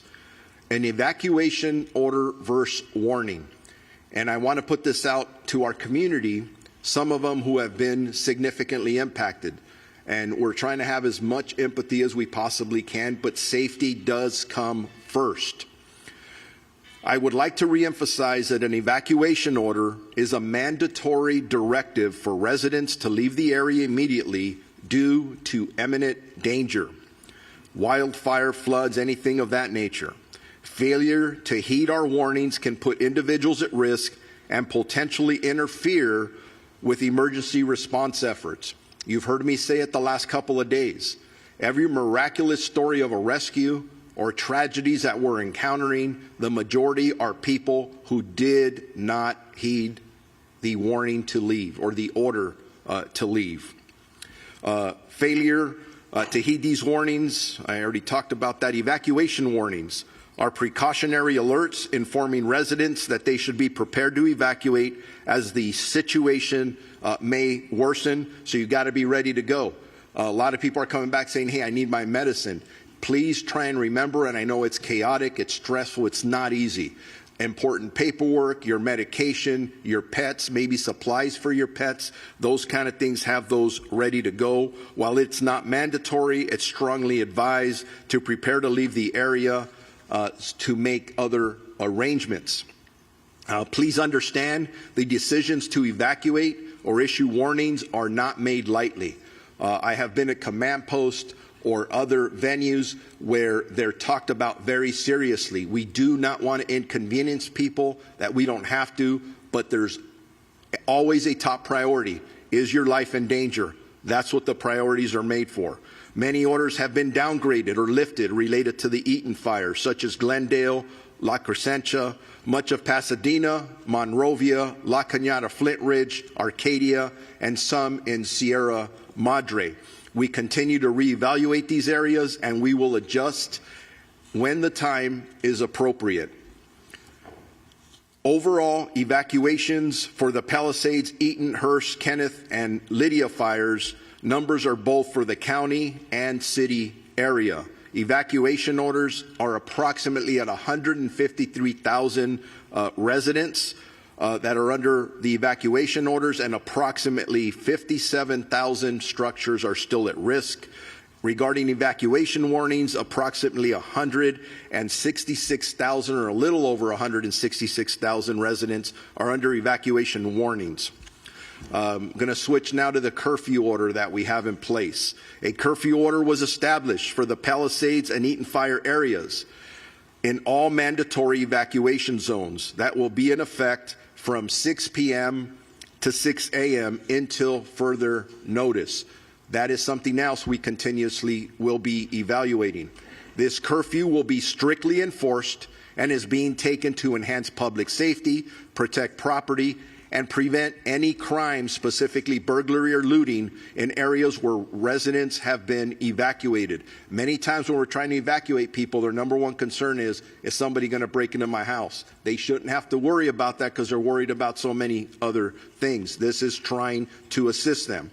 We ask that all individuals comply with the curfew and stay clear of the affected zones unless you are authorized personnel or emergency responders. We have people driving up and around trying to get in just to look. Stay away. Anyone found in violation of this curfew will be subject to arrest for a misdemeanor offense under the county code, and conviction may result in a fine of $1,000 or jail. We understand that this is extremely stressful and absolutely challenging, but we appreciate our public's cooperation, our community's cooperation as we work together to get through this crisis, and we will do it together. National Guard deployment. We have roughly 400 National Guard members deployed around the region that are assisting not only us, but our partners at the Los Angeles Police Department, Pasadena Police Department, Santa Monica Police Department, Azusa Police Department, Arcadia and Sierra Madre Police Departments. They're assisting with road closures and critical infrastructure missions. I want to switch now to arrest and criminal activity. These numbers fluctuate and they do change. In total, we have made 22 arrests between the Eaton Palisades Fire. 19 arrests in the Eaton area and 3 in the Palisades area. All these individuals were in areas they were not supposed to be there, meaning they had no business being there. Of the 4 arrested last night, 2 were arrested for unauthorized entry of emergency areas. Basically, we had 2 arrests for curfew violations. You heard me say it yesterday. We've directed our deputies that under these circumstances, if you get arrested for a curfew violation, you are not going to be cited and released. Those 2 individuals were actually booked at stations. So I'm just letting you know, you go out there and you violate this curfew, you are going to spend time in jail. You're not going to get cited and released. I want to make that very clear. Most of the arrests were made for burglary, looting, including trespassing, possession of narcotics, identity theft, and 1 suspect was on active parole and charged with the possession of a concealed firearm. These are the kind of folks that our deputies are encountering, stopping, investigating. Some of them need to arrest, some of them don't. These did. Switching gears on you again, something that we're starting to do this morning. Search and Rescue Task Force. Through Unified Command, the department has committed 40 members of its specialized search and rescue teams to work jointly with our partners at Los Angeles County Fire, Urban Search and Rescue Team, the Coroner's Office for LA County, FEMA, the Office of Emergency Services, and the use of cadaver dogs to search for remains and reunite families. They will conduct systematic grid searches that will commence this morning to locate missing persons and reunite families. Due to safety concerns, we are unable to safely search the impacted areas during the hours of darkness. So this will only be taking place while there's light. We will be staffing a joint family assistance center at 300 East Green Street in the city of Pasadena. from 9 a.m. to 6 p.m.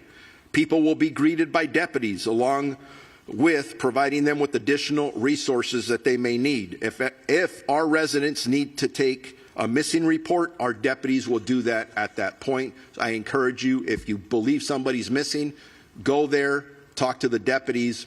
We will assist you in any which way that we can.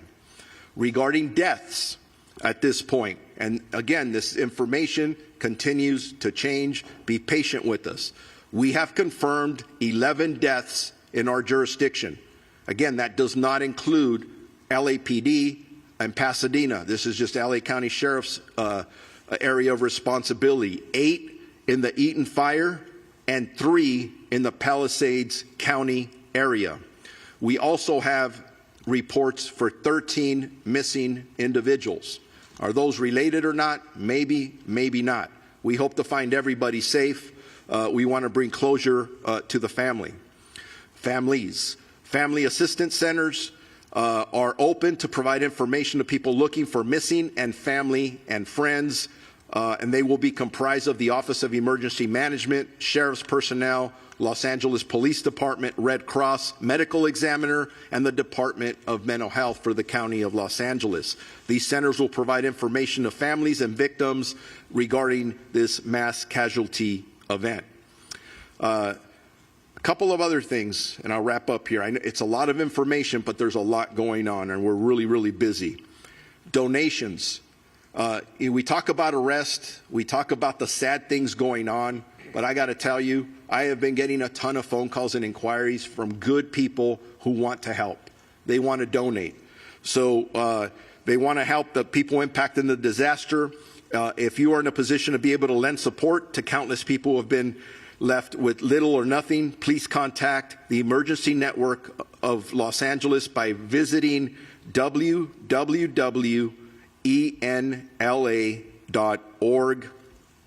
The last 2 things more. One, if you haven't heard, we were scheduled to have an NFL playoff game here Monday night at SoFi Stadium, the Rams versus the Vikings. The decision was made to move that game. It is now going to be taking place in Glendale, Arizona. I'd really like to thank the NFL and Stan Kroenke, the owner of the Rams, who looked at the situation and understood that that would be a draw on more resources, both from the LA County Sheriff's Department, the Inglewood Police Department, LA County Fire, and other law enforcement partners. We're in the crisis. Those resources need to go elsewhere. Last thing I will mention is if you need more updates on evacuations or road closures, please visit lacounty.gov/emergency. And with that, I will now be introducing Board Chair Supervisor Catherine Barger. Thank you, Sheriff Luna. Yesterday morning, the federal government declared a federal public health emergency. And in alignment with the federal government, Los Angeles County Public Health has done the same. Among other things, this emergency will assist with staffing ratios at our medical facilities, both residential and at our hospitals, and ensure displaced residents have access to the necessary medications and prescriptions. In addition, there will be a focus on the health and safety of our first responders to ensure that they remain healthy while they are protecting our communities. All of the emergency proclamations I have signed as the chair of the board, along with our local public health emergency declaration, will be ratified on Tuesday in our motion that I have co-authored with Supervisor Lindsay Horvath. We have received an overwhelming amount of support and outpouring of assistance from all corners of the county, state, and quite frankly, the nation. It is paramount that we appropriately harness and utilize these resources to maximize the benefit to the impacted residents to address their most immediate needs. And let me go off script for a minute. Last night when I got home, one of my dear friends lost everything. And I went on the GoFundMe page that was set up by his family. And I was shocked to find out that to give $500, they were going to charge me $95. So I'm going to be reaching out to the CEO of GoFundMe to find out if at the very least they can cut the cost in order to ensure that the money goes directly to the family. I think it's important for us to recognize that I know it's a company and they deserve to be able to pay for their overhead, but at the same time, We are in a crisis. These families are suffering. So again, I'm going to be reaching out to the CEO of GoFundMe to ask him to, at the very least, slash the amount of money that's costing to give to people in need. To that end, with the fact that we are looking at how to best harness and utilize these resources, a motion which is going to be co-authored with Supervisor Horvath is going to include a directive to our Chief Executive Officer to immediately work on the development, oversight, and draft parameters of a fund to be managed by a third-party fiscal sponsor to provide flexible spending that supports the most impacted individuals in the communities that have been devastated by these fires. On that note, I also want to take a moment to emphasize to our constituents that we will be here during the recovery process every step of the way. I've talked to people that want to know when they can begin to rebuild. I'm directing our county departments to set up local assistance centers for residents who've lost their homes. These will be one-stop shops for resources on the ground and in the community. We are here for you, and we will be here for you throughout the entire time it takes to restore our neighborhoods impacted by the fires. We are going to rebuild LA, and we're going to rebuild it in a timely fashion. Lastly, I want to mention an important resource for those who've been displaced and in need to begin the claims process. All our LA County libraries and their staff are available for displaced residents to use computers and internet access to complete the FEMA and assessor claim forms. We have also engaged the assessor to provide a warm line for the library to get questions quickly answered and resolved for residents. I continue to work with FEMA to address the problem that has occurred when people apply and they check the box that says they have insurance. Their claim is automatically denied. FEMA is aware of this glitch and is working to correct it. As soon as we get an update, I promise you we will provide that information. But I encourage everyone to go to any one of our libraries or go online if you have access to a computer to begin the claims process with FEMA. And if you have any issues, be patient. We are working day and night to make sure that we get you the answers. With that, I would like to turn it over to my colleague, Supervisor Lindsay Horvath. Thank you, Madam Chair. I really appreciate your strong, clear, and resolute leadership in this time of crisis. I know that people are concerned, and the united partnership of everyone standing here this morning is essential to ensuring that everyone remains safe and that we are able to move forward towards recovery in a united fashion. LA County had another night of unimaginable terror and heartbreak, and even more Angelenos evacuated due to the northeast expansion of the Palisades Fire. I want to thank all of you who have and are swiftly evacuating. Your cooperation is essential to keeping you, your loved ones, and our first responders safe. The evacuation order from last night includes Sunset Boulevard north to Encino Reservoir, from the 405 freeway west to Mandeville Canyon. The evacuation warning area is the south border is Sunset Boulevard east, Bellagio Road, Roscomari Road, north Mulholland Drive, and west 405 freeway. On the south, Mulholland Drive and Sepulveda Boulevard, east 405, north Ventura Boulevard, and west Louise Avenue. And this area includes the Encino Reservoir. New evacuation shelters are now open in Van Nuys and Canoga Park to provide immediate support for those who have been displaced, including our veteran community from the North VA campus.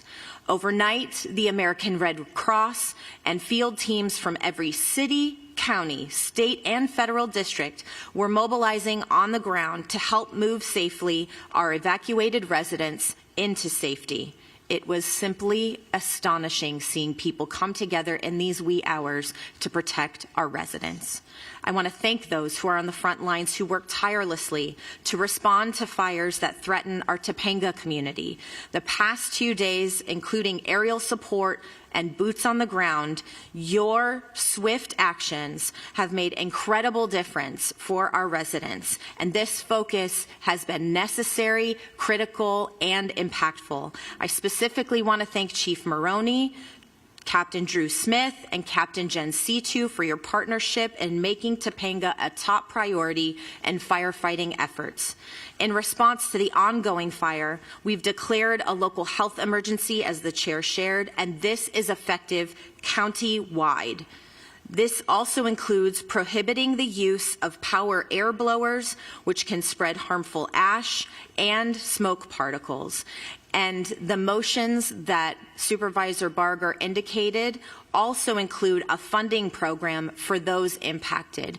We know that while we are fighting on the immediate term, we also know longer term we have to start getting those systems in place. We are hearing the concern from our residents that we won't be able to move swiftly, so we are working in a coordinated fashion to ensure the systems that need to deliver for our residents are working together and that we are securing the resources to swiftly get them to our residents. We're also urging residents to avoid ocean waters from Surfrider Beach to Dockweiler State Beach due to contamination caused by the fires. Please prioritize your health and follow these guidelines. Also, as Chair Barger mentioned, we introduced a local proclamation of emergency to be ratified at the Board of Supervisors meeting on Tuesday. This will also cut through red tape so county departments can respond more effectively, give Cal OES the ability to provide recovery assistance under the California Disaster Assistance Act, and unlock critical state and federal resources. At my request yesterday, Senator Schiff reached out to Secretary Mayorkas and FEMA to investigate the emergency alert issue that Director McGowan spoke about. And I want to thank the Senator, the Secretary, FEMA, and the White House who communicated directly their immediate partnership with us to diagnose and address the telecommunication errors. We know this issue is serious, it is frustrating, it has added chaos to an already catastrophic crisis.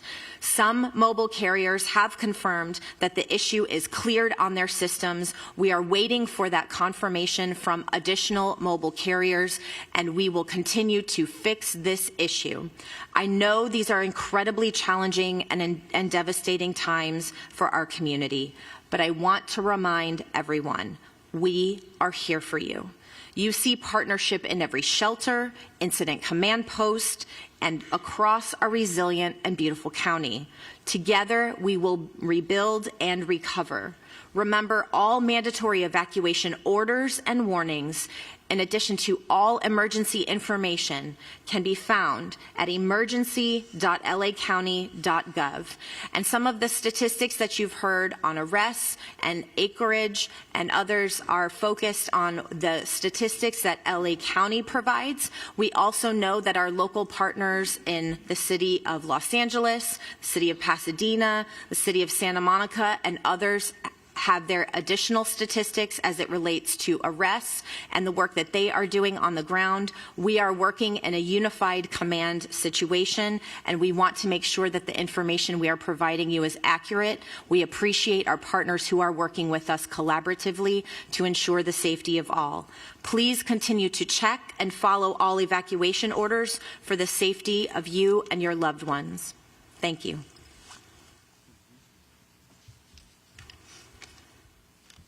Thank you. We also want to recognize a few individuals that have joined us at today's press conference. We have with us State Board of Equalization Chair Antonio Vasquez and also Senator Ben Allen. And we are also joined this morning by U.S. Fire Administrator Dr. Lori Moore-Merrill. Thank you for being here. We will now transition to question and answer with the press. Does anyone have a question?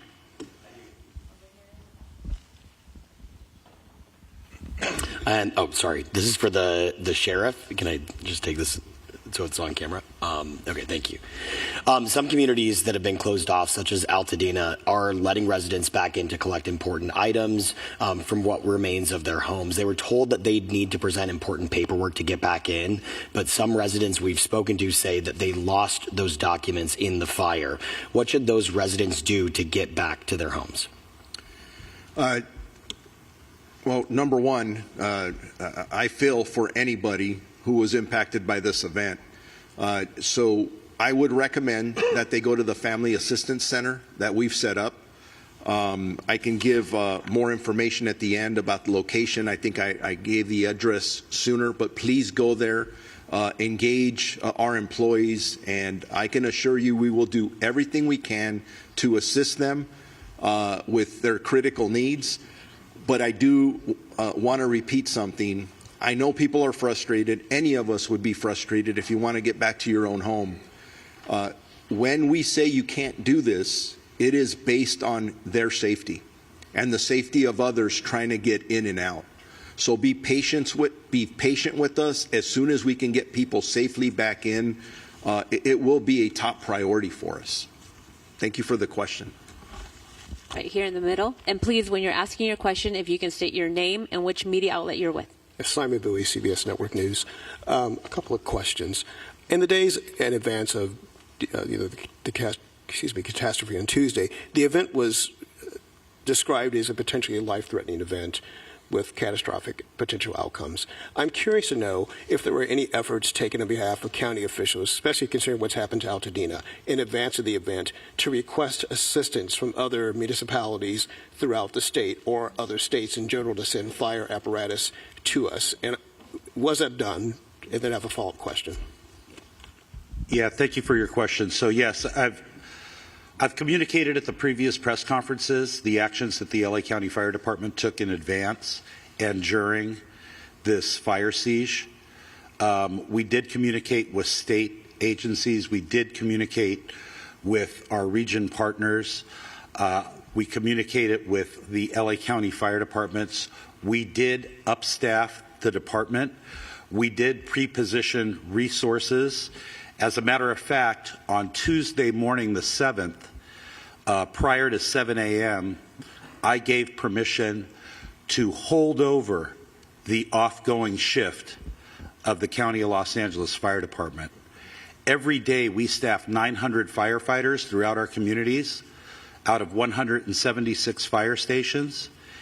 And at 7 a.m. or thereabouts, we held over the off-going shift, and we now had a firefighting force of 1,800 firefighters. We staffed all available reserve apparatus prior to the start of the Palisades Fire. I did everything in my power to make sure that we had enough personnel and resources before the first fire started.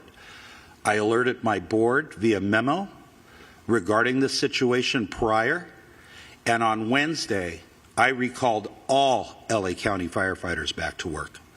Not only 2 shifts, all 3 shifts. I was the one that made the call to the State Office of Emergency Services. I requested 250 additional engine companies consisting of 1,000 personnel. The state OES went to outside states, the Western United States, for additional resources to be brought into California, to be brought into LA County. We have national and international firefighters, Mexico, Canada, all of our surrounding states are here right now fighting this fire. So it wasn't for a lack of preparation and decision-making that resulted in this catastrophe.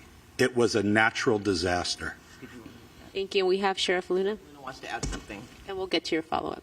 Yeah, thank you, Chief Maroney. I just want to add from the law enforcement side and really from the county family side, and I'm going to start off by really talking about Kevin McGowan, who's back here, because he's our Director of Office of Emergency Management, and he had all county departments on a phone call as we were getting the weather updates. And as we were getting them, they were getting worse.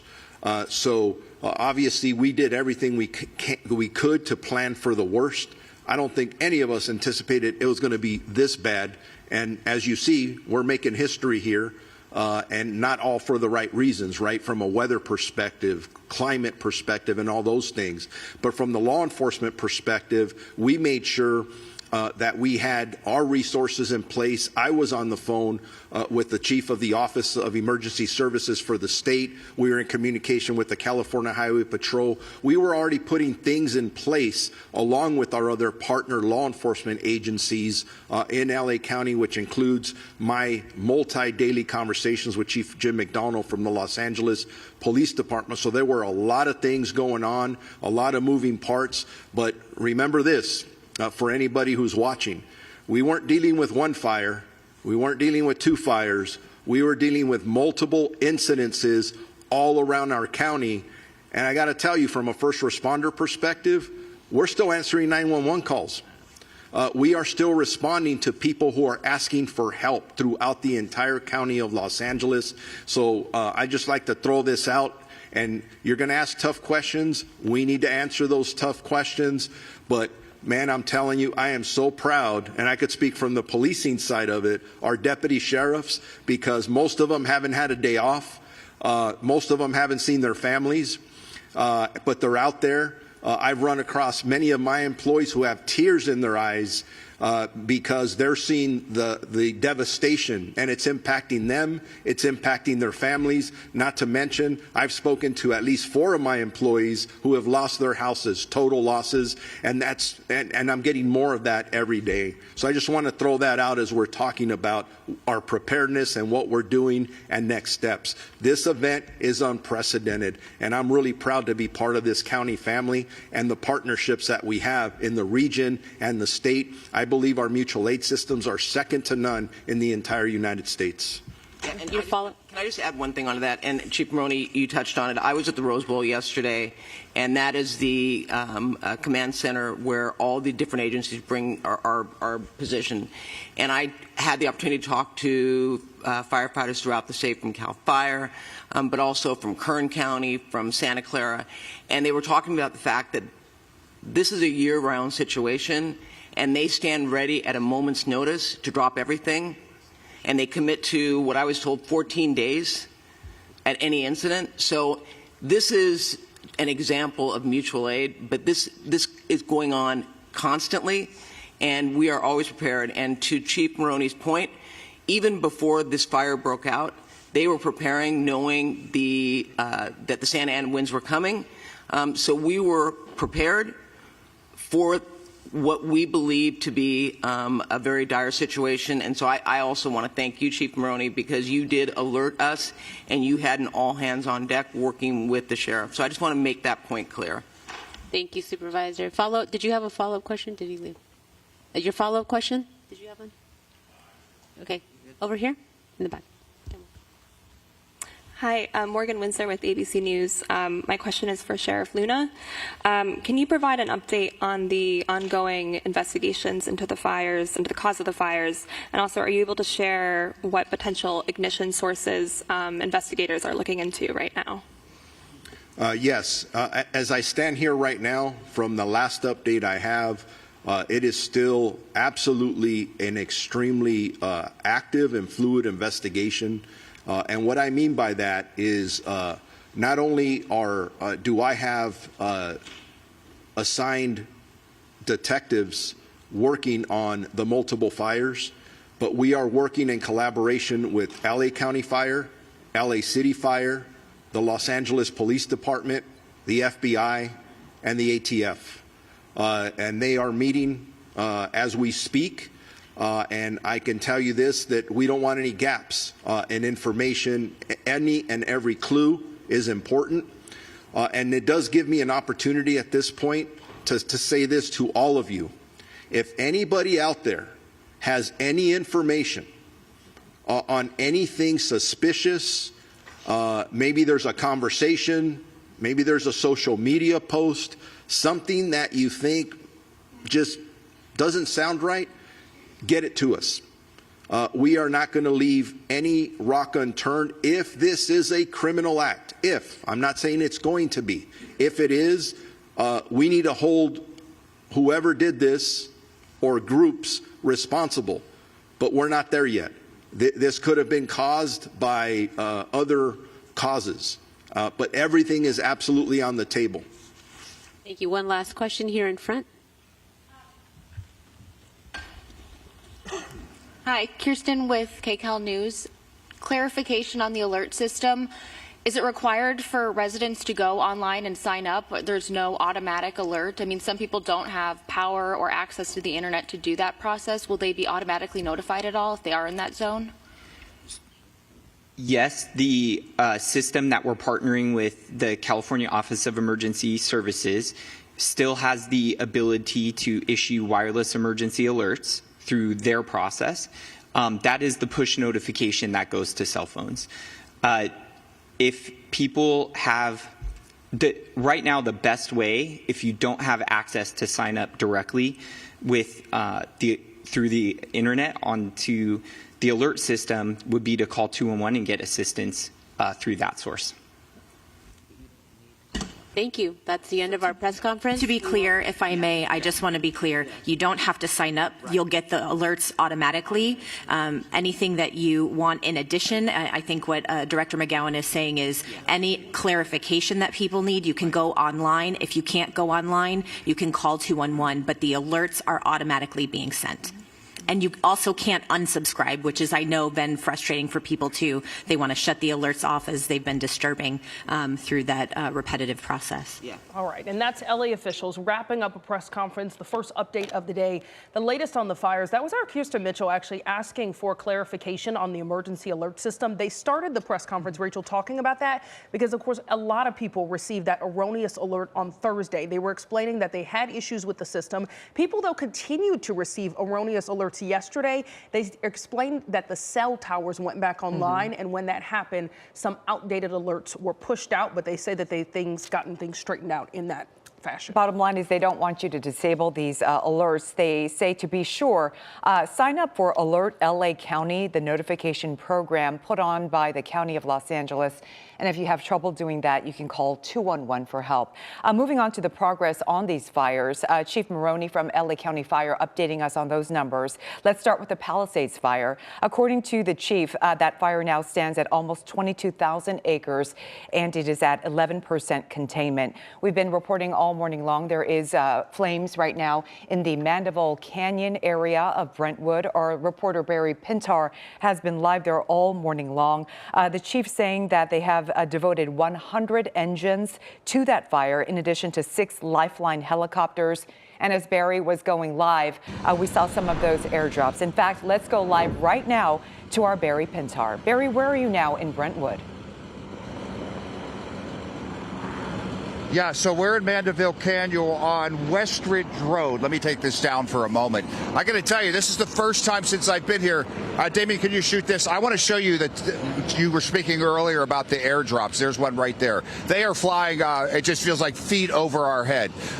So anyway, we're on Westridge Road. But now let me get you to the point where the chief was talking about the fire engines. Let's go this way first, Damien. I mean, I know. We can't go far. We're tethered. That's why we're just kind of panning on and up. These fire trucks, I don't know how far you can see, they go all the way up the road, one after the other, after the other, after the other. If we go down this way, it's the same thing. Can't see as much, but one after the others. If there were anything I was struck in and coming to this location was the vast number of fire trucks or fire vehicles that are covering this, because remember, these men and women have come from all over the country, certainly from all over California, but all over the country, and they have a massive presence here. All right, let me talk about a little bit what's going on. And again, camera has to stay there. I can walk. I'm just looking a little. Looking around. All right, let me point over this. We're going to have to zoom because we can't walk over here. Pretty much every fire hydrant that you can find in this Mandeville Canyon area that I could see is tapped like this. And not only is it tapped, but it's, what do you want to call it, tripoded, dual split. These fire hoses are going all over this region trying to protect these homes. Damien, if you want to shoot that other one, look, there's another big double. Look, oh, here comes a drop. Okay, that drop just was for homes. All right, so let me point this out and how important that is. That drop that you just saw, 1, 2, 3 homes up, go another 3 homes up, and that's where the active flames are. I'll stand over here. You probably won't see it behind me, but we were actually just up at the top of this road, let's say 6 homes, where a park begins. We were standing there prepared to go live. The flames were, let me just say 100 yards away. Well, within moments, they started encroaching to the point where we had to move down out of that area at all. They're doing an enormous amount of fire mitigation here. You will see firefighters walking through here with chainsaws and axes and picks. It's amazing how hard they're working, especially toward the homes at the top of this road. They're literally clearing all around them because the fire is feet away at this point. So that fire drop that you just saw on home, water drop, is the first one I've seen since I've got here. A couple other things, and we'll get back to you if you have any questions. I lived in LA very long time. On our way up here, Sunset Boulevard was closed for a long distance. It was absolutely ominous. Certainly this entire region is closed. Now, every now and then, though, we'll see someone who looks like they did not evacuate walking the roads, and I'm wondering who they are, where they're going, as we're trying to get where we're going. Let me step out into this road, take one more last look-see around. Yeah, fire trucks. But I think if I had to say the breaking news at this point, at this moment in time, we just saw a house get a water fire drop here on Westwood Road in Mandeville Canyon. I think if nothing else, that shows you how imminent the danger is to yet another neighborhood. The last thing we need, yet another neighborhood being decimated by flames. So, up to the minute, what's happening here in Mandeville Canyon, Brentwood, with this Palisades fire that, according to fire officials, is spreading fast. Fast is not my word, it's their word. So, yeah, I wish I had better news, but at this point, we're trying to save what we can save. Barry, can you tell us exactly where you are? You mentioned 1 street, but for our folks who may be evacuated, who are under a mandatory evacuation orders right now, and they're watching you live on television, can you tell us exactly where you're located? Okay, so if you go all the way down to the bottom of this road, you're in the Sunset Boulevard area. Then you turn a couple of streets up here to the Westwoods. Let me see if I can see what this. There is no marker for this this side road. Oh, there. Yeah, hold on. So Westridge and Cordelia. Westridge and Cordelia roads, which is about 6 houses down from the park at the end of the street. Here, okay, Damien, see if you can get it. We may have another. Look at that. Right on the top. We're talking what?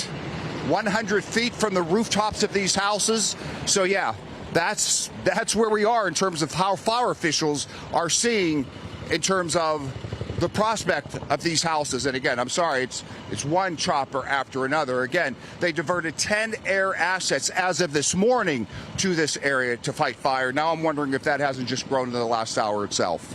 Yeah, and Barry, you're showing us exactly what the sheriff was just talking about, that the Mandeville Canyon area is where they had to turn their focus to last night.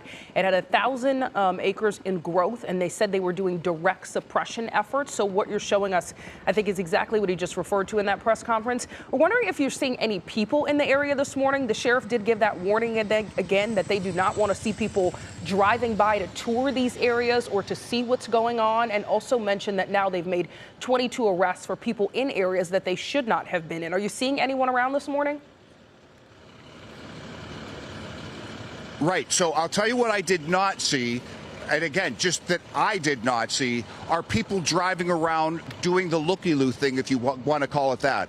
However, what I did see is people who at least by my eyeballs, and I'm just going to see if I can see out here anybody like that, who looks like they did not evacuate. They look like homeowners that are at their homes on the streets looking around, seeing what the situation is. Now, I saw that further down the road. I can't imagine seeing that there. One more, Damien, go ahead. We may get another water drop here on these homes.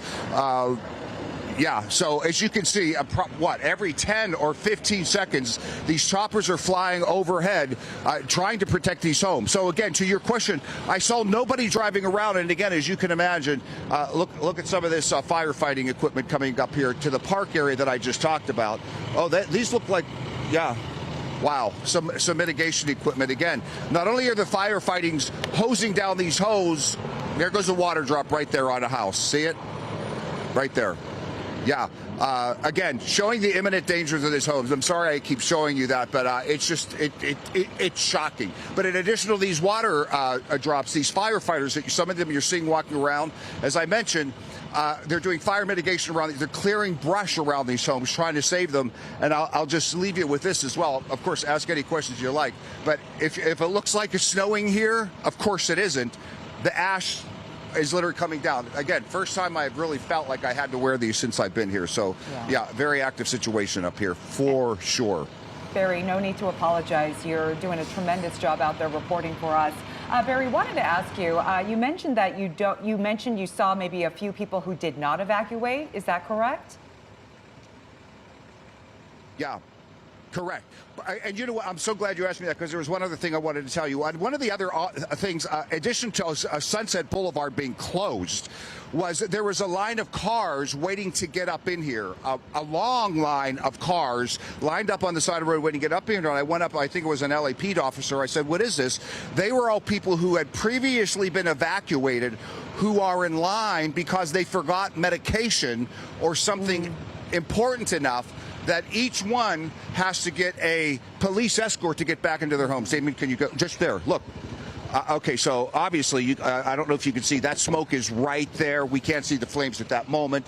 But since I've been talking to you, that smoke was not there a moment ago. And I mean, that's at this point, that must be in that home's backyard. So now we're connecting the dots why we saw all those water drops and those choppers flying over here. Look at it. I mean, it's getting...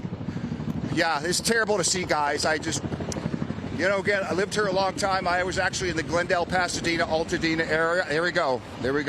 Look, we can talk about it all day long. Another water drop on those homes right up there. It's surreal.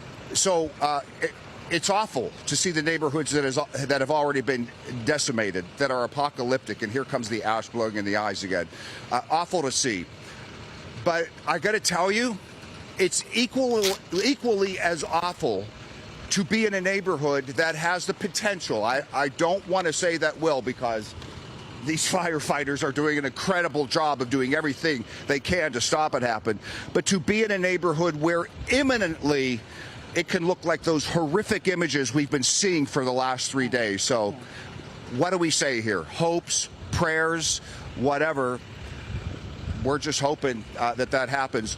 All the while, at least speaking for myself, I'm sure for you too, enormously grateful for, I want to say, thousands of first responders that I passed here and have seen here since I got here, protecting this entire region. Because again, some of the threats, UCLA, the Getty, the VA hospital, it's already been evacuated, not to mention thousands upon hundreds of thousands of lives that could be changed, as the smoke we just saw in the backyard, within moments.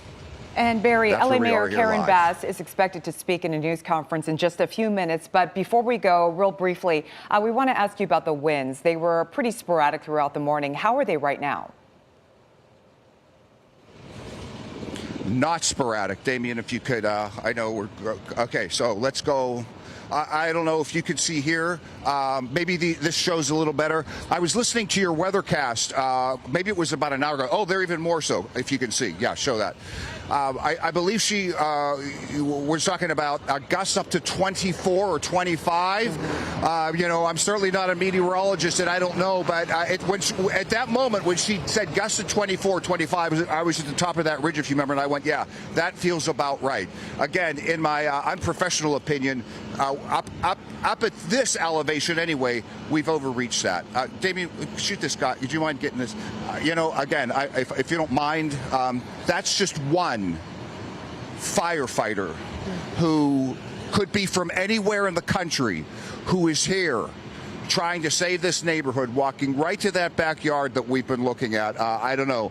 Again, maybe it's because I'm up so close and personal, but I'm sure many people agree with me.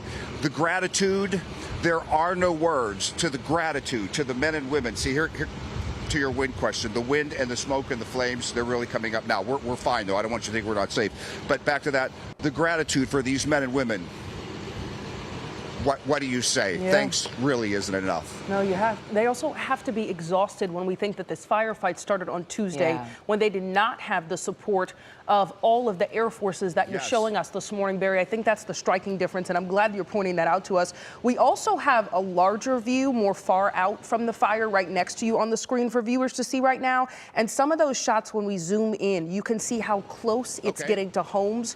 Once again, that's the Palisades fire, and it's getting so close to some of these homes. It's exactly what you're saying, Barry. Just look right here, how close this is to some of these homes. Just moments from really devastating people's lives that we've seen over the past few days. Sometimes it is that split-second decision of which house firefighters make it to next or where that next water drop goes. And on the shot from SkyCal you see to the right of Barry, you can see the FOS check, the flames retardant that's been dropped on the hillside. So another more proof of the air resources that have been devoted to this firefight since overnight, actually. This fire started last night. Chief Maroney from LA County Fire mentioned that there were night-flying helicopters hard at work overnight, and we can still see them in the air, Barry. We heard in Barry's live shot all the choppers in the air. So many thanks to all of our first responders, our firefighters, and many thanks to you, Barry, and photographer Damien for updating us on all the latest out there in the Brentwood area. Look at this shot right now. This is what I'm talking about. This hillside right here, just at the base of it. Look at how many homes right now that have managed to not be damaged yet, but they've been focusing on this Mandeville Canyon area, which is where Barry was. But you see right here, if that fire continues down this hillside, the amount of homes that will now also be damaged or so close to this fire, it's really just devastating to watch how close in this split second, or does the wind continue to blow in one direction? Do they douse this little fire that's right here and it saves the homes at the base? It's really horrific to watch, and I'm sure for viewers watching this morning, I'm glad, Rachel, you wanted to clarify exactly where Barry was, because unfortunately we know people are so busy they can't get access to their homes, and many watch on TV to figure out if their home, if their neighborhood survived. So I hope if you're watching this morning, we hope that this containment continues to go in the right direction. Absolutely, and that is the focus of our firefighters, making sure that this fire does not get closer to those homes, putting all of their efforts into this firefight. Yeah, we are waiting for an update from Mayor Karen Bass. She's holding her own press conference shortly. But something else we didn't talk about from the press conference that was big is that the sheriff said they're going to begin doing grid searches today to locate missing people. Right now, they say they have 13 missing persons report. They couldn't exactly say that those are related to the fires, but that is one of the issues. They are going to have members of a search and rescue team, as well as cadaver dogs, start to search the Palisades and Eaton fires and the remnants, and go through there, of course, to continue searching and see if there are any people or bodies they find that are left behind. Yeah, the Sheriff's Department, in conjunction with other local agencies forming these search and rescue teams, their basic focus, searching for remains and reuniting families. Like Sheba said, at this point, 13 people reported missing, but unsure if those are all related to the fires. But the point is to make sure these people are found through systematic grid searches. We also want to talk about what we heard in the news conference, the sheriff talking about these curfews. So So this area that we're looking at in the Brentwood area, the Mandeville Canyon area, under a mandatory evacuation order since last night, of course, still in effect as this firefight continues. But this curfew effective for all areas that are under these evacuation orders. The curfew is 6 p.m. to 6 a.m. The sheriff reinforcing if you have no business being there, you should not be there, because right now they are trying to focus on the firefight. They've made 22 arrests, 19 in the Eaton fire area, 3 in the Palisades Fire area. Most of these people arrested for looting, burglary, possession of narcotics, concealed weapons, so a variety of things. And 2 actually last night they arrested for simply curfew violations. So again, you're wasting your time if you think you're going to go there and commit a crime, burglarize a home, and loot. That is not going to happen because law enforcement is out there. Sheriff's deputies are LAPD actively patrolling these neighborhoods that have been evacuated. The National Guard has been brought in to free up our local resources so that our law enforcement agencies can be out there patrolling our areas. You'll see the National Guard with their tanks out there manning traffic and these intersections. Absolutely. There was just a huge water drop there that, as Barry was kind of showing us where he is in Mandeville Canyon, it's getting so close to homes. It's a big effort to protect these homes that are very close, as you see, to this Palisades fire, which spread last night into the Mandeville Canyon area, growing another 1,000 acres and forcing more mandatory evacuations. If you are just joining us, we are taking a look from SkyCal at the efforts right now in that Palisades fire, which you see tons of fire engines lined up there in the Mandeville Canyon area. And we're watching water drops as they continue this firefight this morning. Now, you know, a ton of GoFundMes have been popping up. It's something that Catherine Barger, LA County Supervisor, brought up in the press conference. I've seen people donating to these, asking for ways that they can help as they see all the devastation in the firefight continue. She was saying that there are some exorbitant fees on some GoFundMes, and she's actually reaching out to GoFundMe to work on that. Another issue in this aftermath is a FEMA glitch. They're saying, of course, that lots of people who were affected by this, you immediately go apply for FEMA assistance. They're having a glitch on their website where if you have insurance, apparently, they're automatically denying your claim. So that is another issue, she says, that officials are in touch with FEMA about, because we know for those who have already lost their homes and lost so much in this fire, you are moving on to the aftermath of how you recover, how you survive in the days ahead without immediate things like your clothing and food, water, all the things that you need to survive. Look at this shot right here, though. We're looking at these flames just still burning so strongly in the Palisades fire. This is, of course, Sheba, not what we wanted to see, these flames flaring up again. To get a check on our wind and our weather right now, let's check in with Alex. Alex, we are hoping firefighters get good control of this fire in the Palisades. Absolutely. And we are definitely hoping that. Of course, we're seeing that. We love to see those water drops. I mean, it's very satisfying, I have to say, to see that. And you know where our Barry Pintar was, you could see those winds gusting up a bit, just about 20 to 25 miles per hour. So the good news is, if there is good news in this situation, is winds are nowhere near as strong as what we were talking about just a few days ago. But we are not out of the woods yet, as we are talking about stronger winds filtering in as we head into tonight, into Sunday, and then again late Monday and possibly through the middle of the week. Let's talk about Brentwood this morning. So Barry is in Mandeville Canyon, or was. Brentwood is really where we are kind of hyper-focused on this morning. We've got winds out of the northwest, sustained about 15 miles per hour, gusting up to about 25 to even 30 miles per hour. So overall, though, again, winds much calmer than what we've seen the past few days. Let's go to Altadena, too. I know I want to get you updated on the Eaton fire and conditions near there. Winds are calm. Again, that's the good news. We have some wind advisories, high wind warnings, but those are going to go into effect as we head into this afternoon. Live look this morning. This is our LAX sky camera, and it is pointed. You can see all of that smoke out there. I believe this is from the Eaton fire, so we can see all that smoke. Of course, we have an air quality alert in effect today, so we do have some pockets of poor air quality because of all the smoke. Wind, the biggest issue when it comes to rapid fire spread. Of course, let's talk about what is going to happen with the wind. As we head into this afternoon, early this evening, we'll see winds increase across our traditional wind-prone areas, Ventura County valleys through the Santa Clarita Valley, some parts of the San Fernando Valley too. And you know what? It will be blustery as we head overnight into early tomorrow morning. Here's 8 o'clock tomorrow morning. And again, we're seeing those winds in areas like Agora Hills into Calabasas.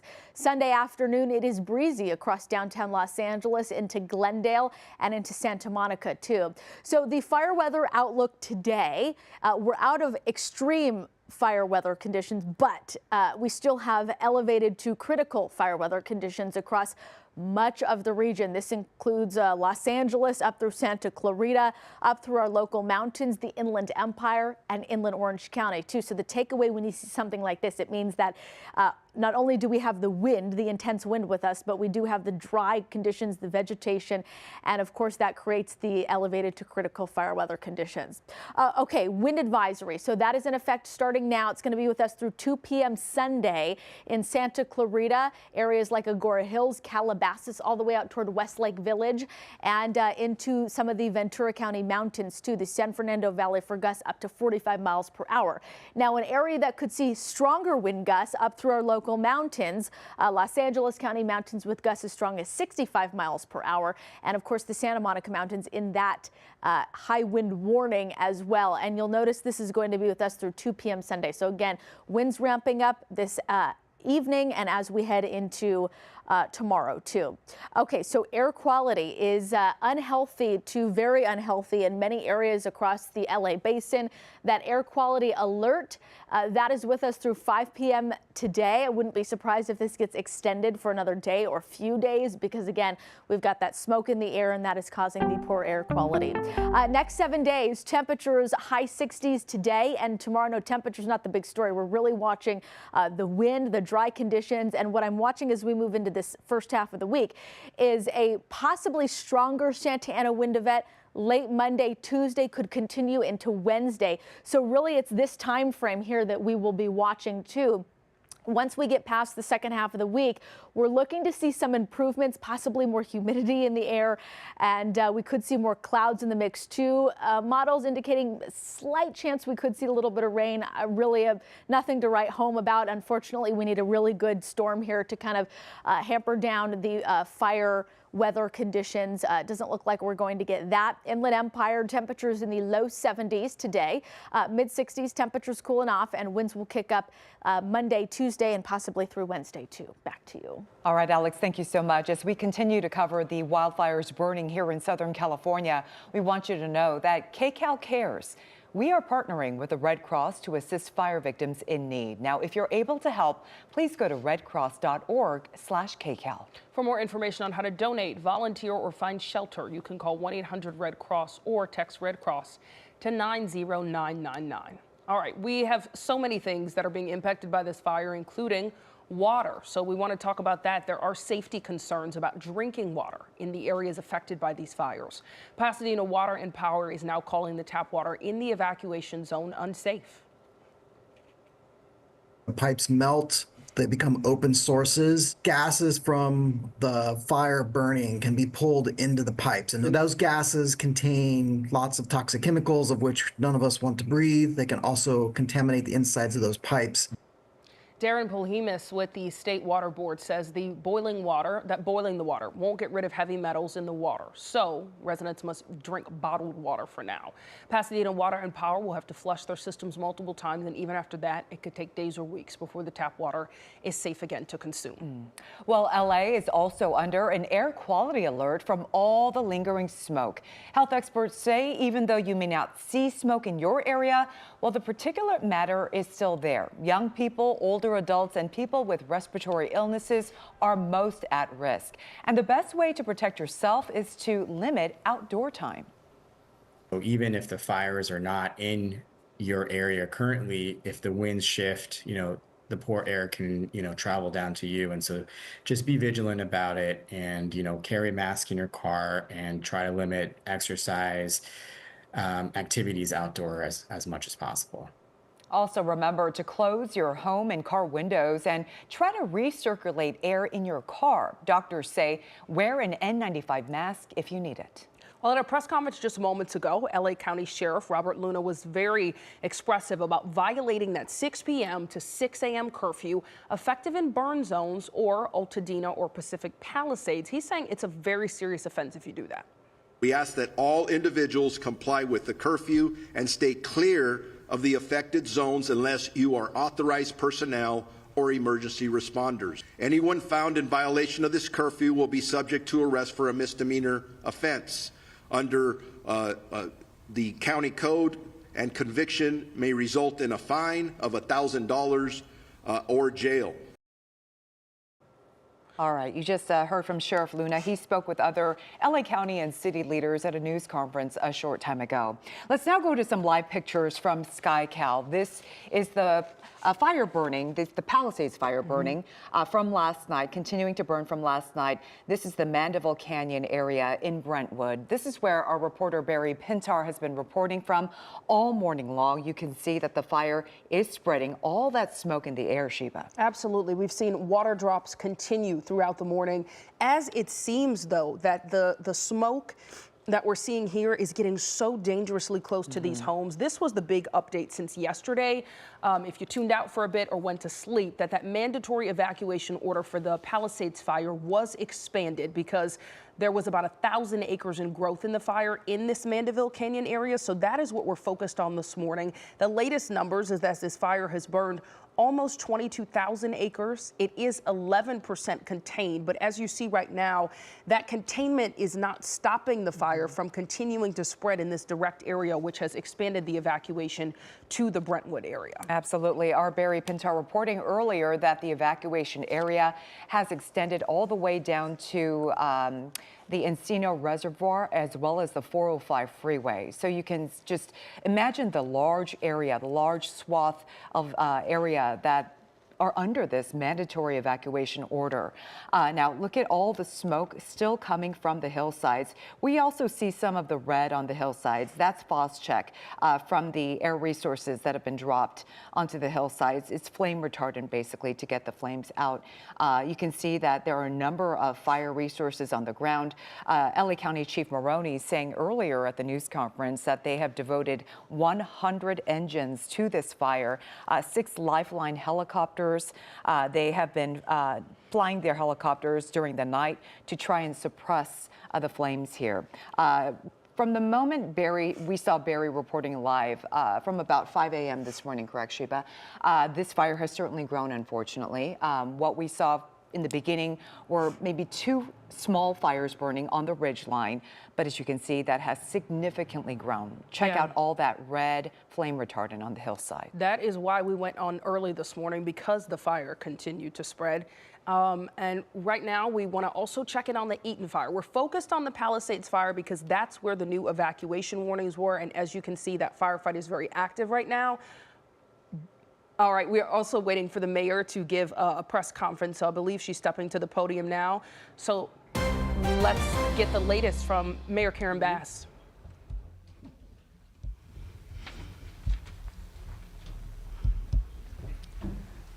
Are we all ready? Yep. Everybody in place? Good morning, everyone. Let me thank you all this morning. I want to especially thank our first responders, community members, leaders, everybody, as we continue to go through this crisis, this emergency. Here with us today, Fire Chief Kristen Crowley, Police Chief Jim McDonnell, FEMA Regional Administrator Bob Fenton, District Director Julie Klaus of the Small Business Administration, and for all Angelenos.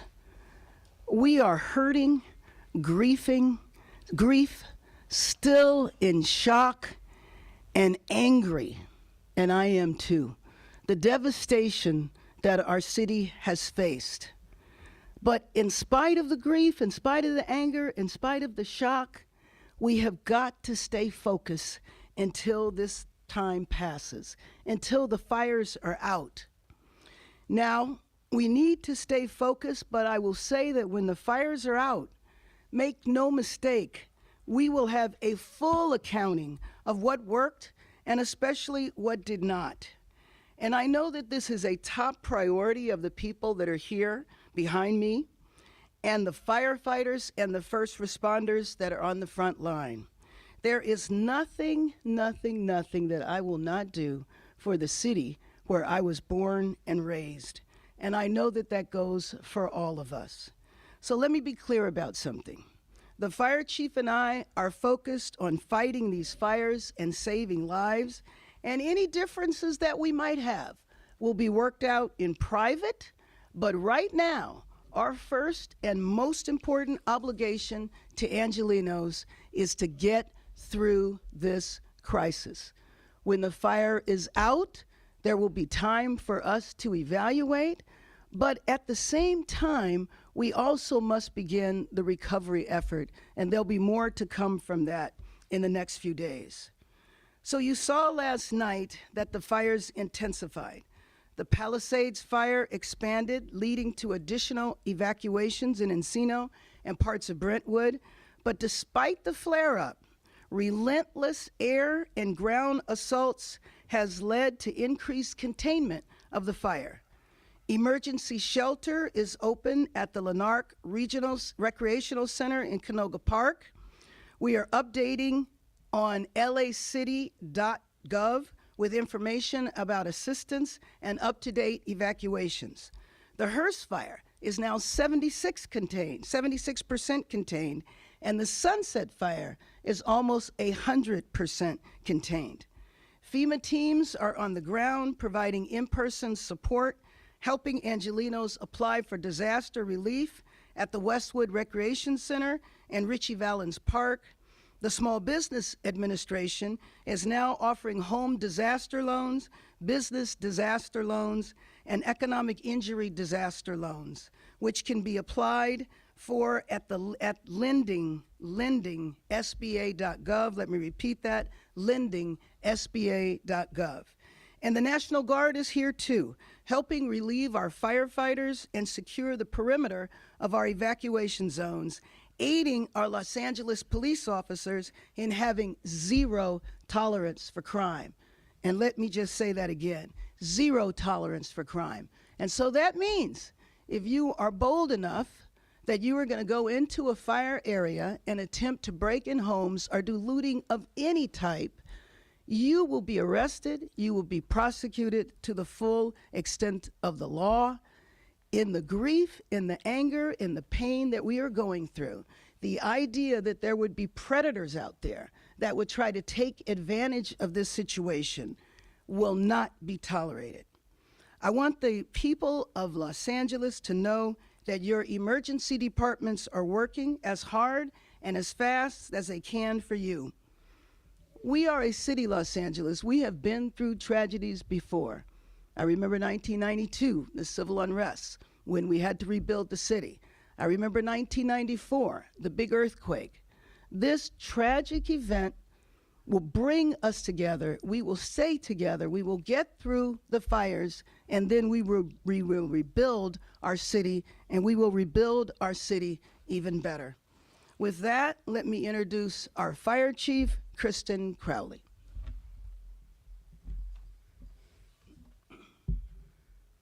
Thank you, Madam Mayor. So good morning, everyone. Thank you for being here. As Mayor Bass has stated, she and I met yesterday to discuss our shared priorities. Number one, first and foremost, we are both focused on our urgent needs to mitigate these devastating wildfires. Our top priority remains saving lives and protecting property. Second, we are committed to working together on community recovery and rebuilding efforts. 3, we are focused on building an LEFD that reflects the needs of the community we serve and which will prepare us for the many challenges that are ahead of all of us. I will now provide an update on the current fires. Palisades Fire. Yesterday evening, there was a significant flare-up on the northeastern boundary of the fire, threatening Mandeville and Sullivan Canyon areas. We immediately redeployed resources from the San Fernando Valley to begin evacuation and extinguishment efforts with a relentless air attack utilizing all available aircraft in the area.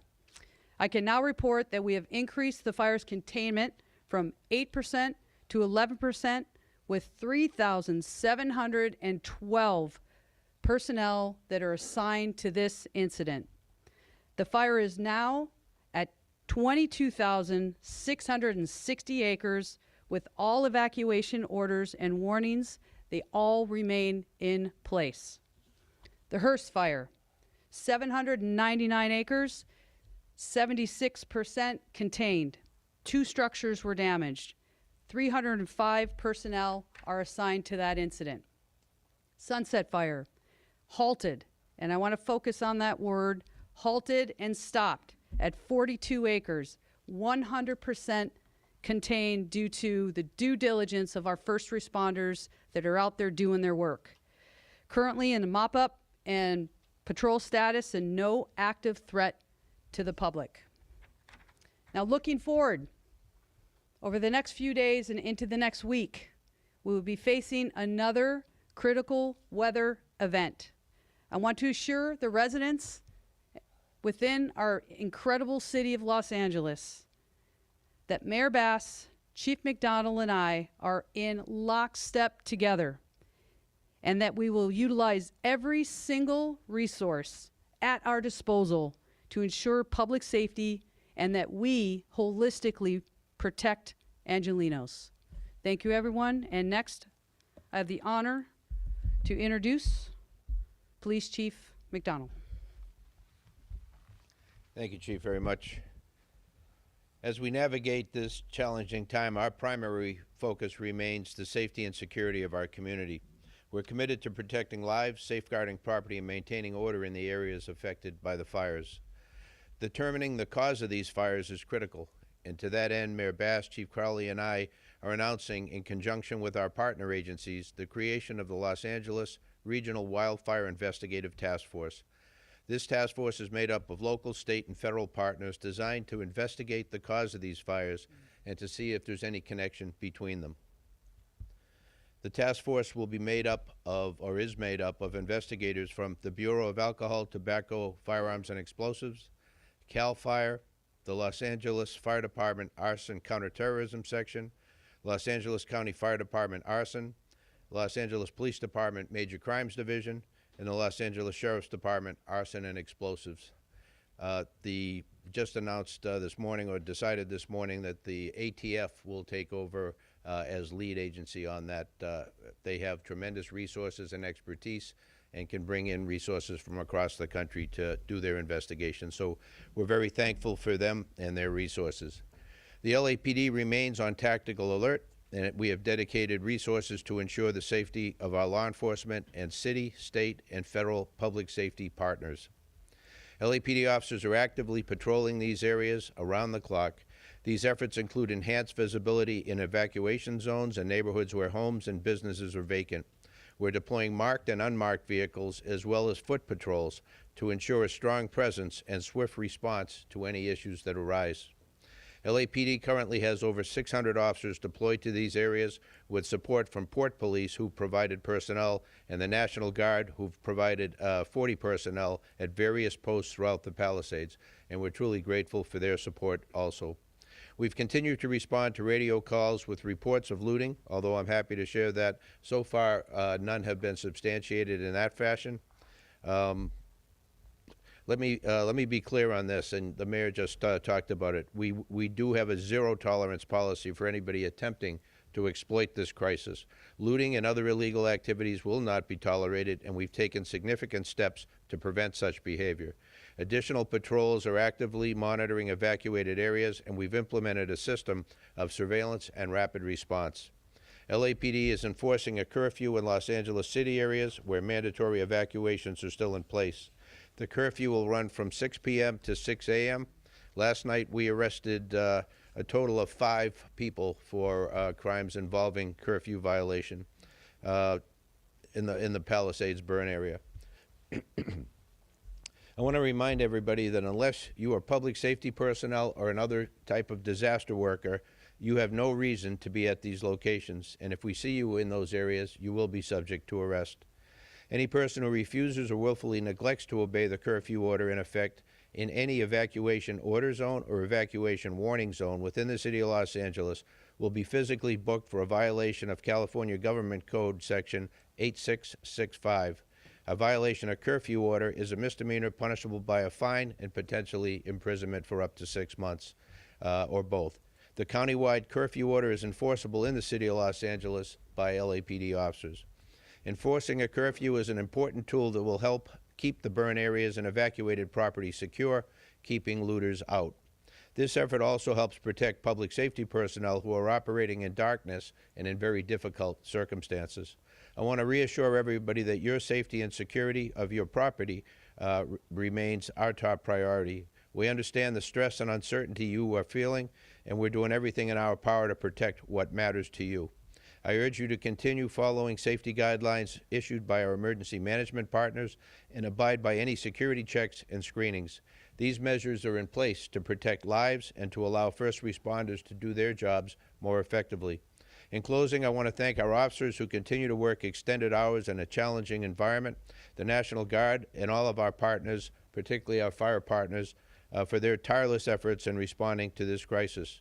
I also want to express my gratitude to our community for your resilience and your cooperation. We will continue to provide updates as the situation develops and remain steadfast in our mission to protect and serve. Thank you, and please stay safe. Now my honor to introduce FEMA Regional Administrator Bob Fenton. Thank you, Chief. Thanks, Bob. Yep, thanks.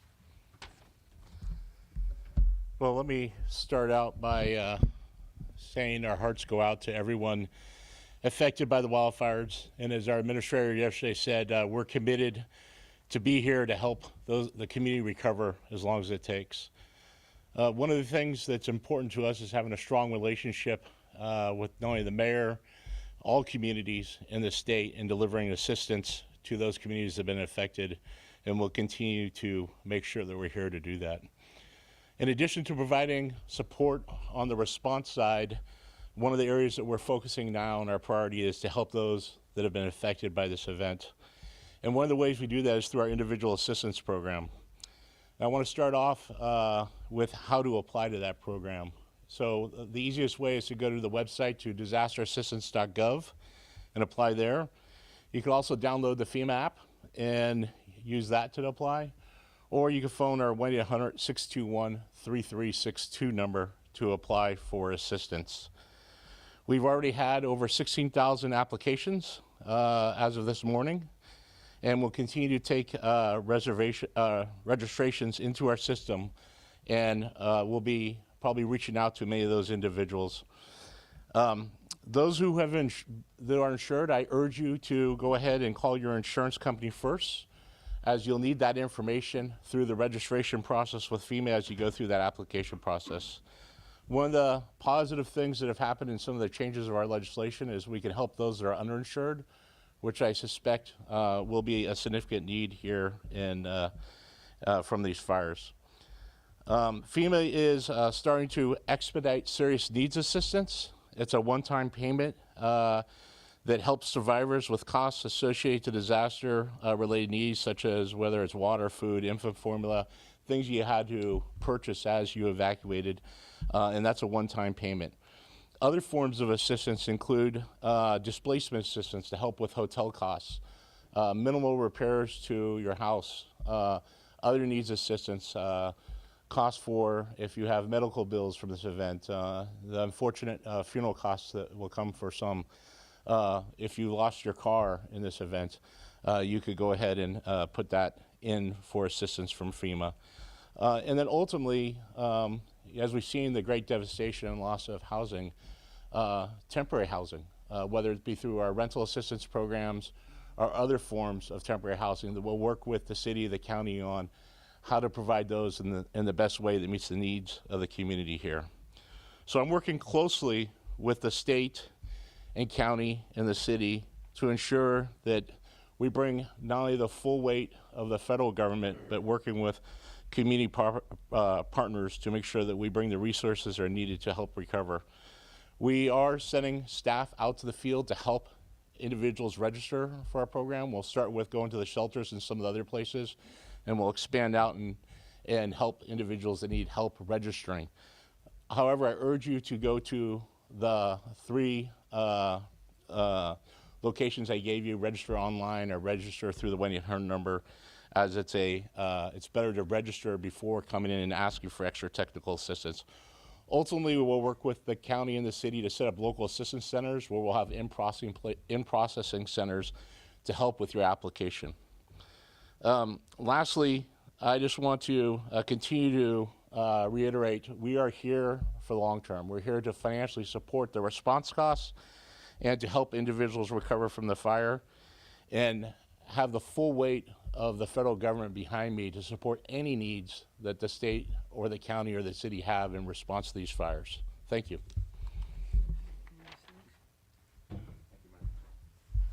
Next is SBA District Director Julie Qualis. Thank you, Mayor Bass. Thank you to all of our government officials, FEMA, and especially our first responders. Thank you so much for everything you are doing for the community. For those that are affected by these fires, my heart is with you. My team and I live here. We know what the challenges are ahead, and we're here to help you through that recovery process. SBA's disaster loan programs are open. They've been fully activated, and they are open, and people can apply today. The applications are available for homeowners, for renters, for businesses of all sizes, and for private nonprofits here in LA County. A quick overview of the programs for you. The disaster home loan program is loans to renters or homeowners to repair or replace disaster damaged real estate and personal property, and this includes automobiles. Loan maximums are $500,000 for real estate and $100,000 for personal property, and this is for uninsured or otherwise non-compensated losses.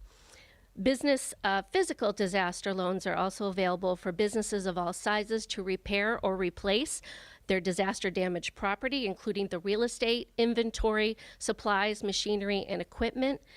Businesses of all sizes and nonprofit organizations are eligible to apply, and the loan maximums are $2 million. Economic injury disaster loans are available to small businesses and nonprofits as a way to provide working capital to help them meet their ordinary and necessary obligations that otherwise could have been met but for this fire. Loan maximums for this program are $2 million. Interest rates are extremely low, under 4%, and in some cases 2.56% for homeowners and renters. We have a 12-month deferment on interest and payments, and we are in the process of setting up some centers, but everyone is absolutely eligible to apply online today. SBA.gov/disaster will take you right to the info page and application. Also SBA.gov, we have banners on our homepage to direct you right to these resources as well. And you may also reach out through our customer assistance line at email box, at disaster customer service at SBA.gov. Again, disaster customer service at SBA.gov.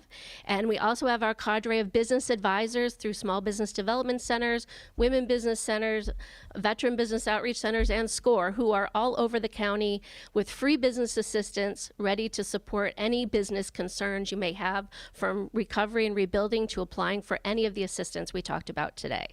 Thank you.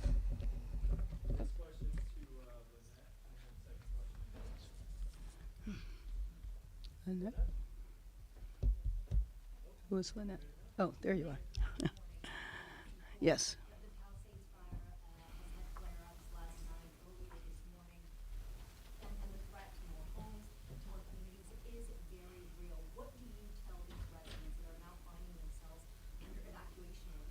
Well, you know what? I think that the people in Palisades and in most of the areas have been doing everything they can. They've been responding to the evacuation orders.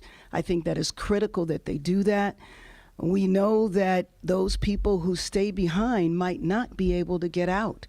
And I think that it's important that people pay attention to that. The good news is that the fires have been slowly being contained. I know that the Palisades area is one of the ones that is the most vulnerable for the winds to continue to spike up. And it's anticipated that the winds will kick up again at the beginning of the week. So having National Guard there, having law enforcement there is going to be very critical, because not only do we have to protect ourselves from the fires, but we also have to make sure that no one goes up there and attempts to loot, attempts to do anything that is inappropriate in the areas. Well, they need to pay attention to what the orders are. You know, in some of the areas they've been told to evacuate. I know that west of the 405, people are supposed to evacuate. I know east of the 405, it's a warning. So I think people need to pay careful attention to what the instructions are. And please, please, please not try to wait out the fires.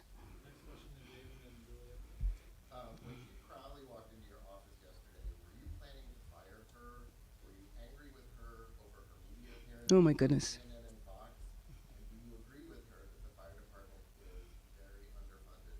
Let me just say that, as you see here, the chief and I are lockstep in our #1 mission. And that mission is to get us past this emergency right now. We want to make sure that we save lives, we save housing, we save businesses, and if there are differences that we have, we will continue to deal with those in private. Thank you. No.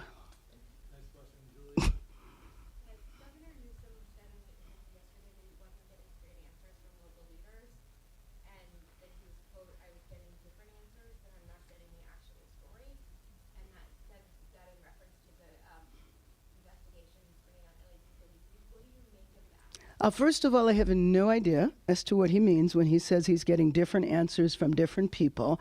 But I have to tell you, I have a lot of concerns about every step of what has happened over the last week.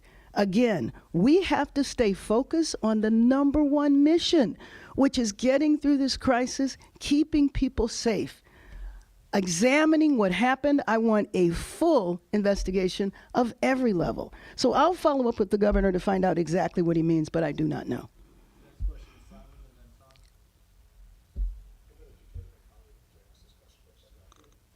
this question is directed at both you, Madam Mayor, and Fire Chief Crowley. Mm-hmm. The dynamic between you two today appears very different. Mm-hmm. Come stand. Thank you. Yes. Yes. And you've been listening to an update from LA city officials, including LA Mayor Karen Bass and LAFD Chief Kristen Crowley. Sheba, let's go over some of the main points that they discussed this morning. Let's start first with the Palisades Fire. Chief Crowley updating us, saying that the Palisades Fire has flared on the northeast boundary of this fire into the Mandeville and Sullivan Canyon areas, unfortunately. We know that mandatory evacuation orders are in effect there. They talked about having a relentless air attack from last night into this morning. We saw all the airdrops. Absolutely. Our Barry Pintar has been there live all morning long and showed us live the airdrops that have been going on. The DC-10s dropping retardant on the hillsides, and we see evidence of that because these hillsides are marked with red. So incredible efforts going on, but unfortunately, the fire is still burning out there. Yeah, they said that that's where they're focusing their efforts after the fire spread there last night, and we could absolutely see that this morning. She mentioned the Hearst fire. That is now 76% contained. That's why you don't see us talking about it as much this morning. And they say that this wildfire investigative task force has now been created. I think one of the main things, of course, people are following the devastation, where the fire is spreading, but everyone keeps asking what started this wildfire, and officials have reiterated throughout the morning they still do not know. So this wildfire investigative task force, LAPD Chief Jim McDonald talked about, they've created that to look into what started this fire. ATF will be taking the lead, but it will be comprised of several different agencies. He also spoke about arrests. Unfortunately, there's several things that are distracting from the actual firefighting efforts we're updating you guys on. He said there were 5 arrests for curfew violations in the Palisades area last night, and they are reiterating to people, if you don't belong in those areas, you really should not be there, and that they will be prosecuting to the full extent of the law. All right, we've been talking about the Palisades Fire actively burning this morning, but we also want to focus on the other major fire right now. That is, of course, the Eaton fire. Let's now go out to KCAL News reporter Cara Finstrom, who's been there all morning long. Cara, tell us exactly where you are and what's going on behind you. We just moved up the block from where you saw us earlier. Rachel, we're still along Lake Avenue. Behind us, this used to be a pet store. Also there along this stretch were a number of other businesses, including a Bank of America. And if we pan all the way around here, you can see right in front the National Guard. We've been talking about this morning. We just heard the mayor talking about this increased security presence. We also have video of some of the other National Guard members that we have seen throughout the Altadena area, and I can tell you that when we came in this morning, we had to present our badges, our press identification to let them know who we were in order to get through, and we had to do that a couple of times. We know hundreds are posted all around Altadena, blocking roads, protecting these neighborhoods from looters. The LA County Sheriff's Department said earlier this morning 19 people have now been arrested in Altadena for suspicion of looting and burglary and other trespassing crimes. A curfew is in place between 6 p.m. and 6 a.m. every day to prevent any more looting.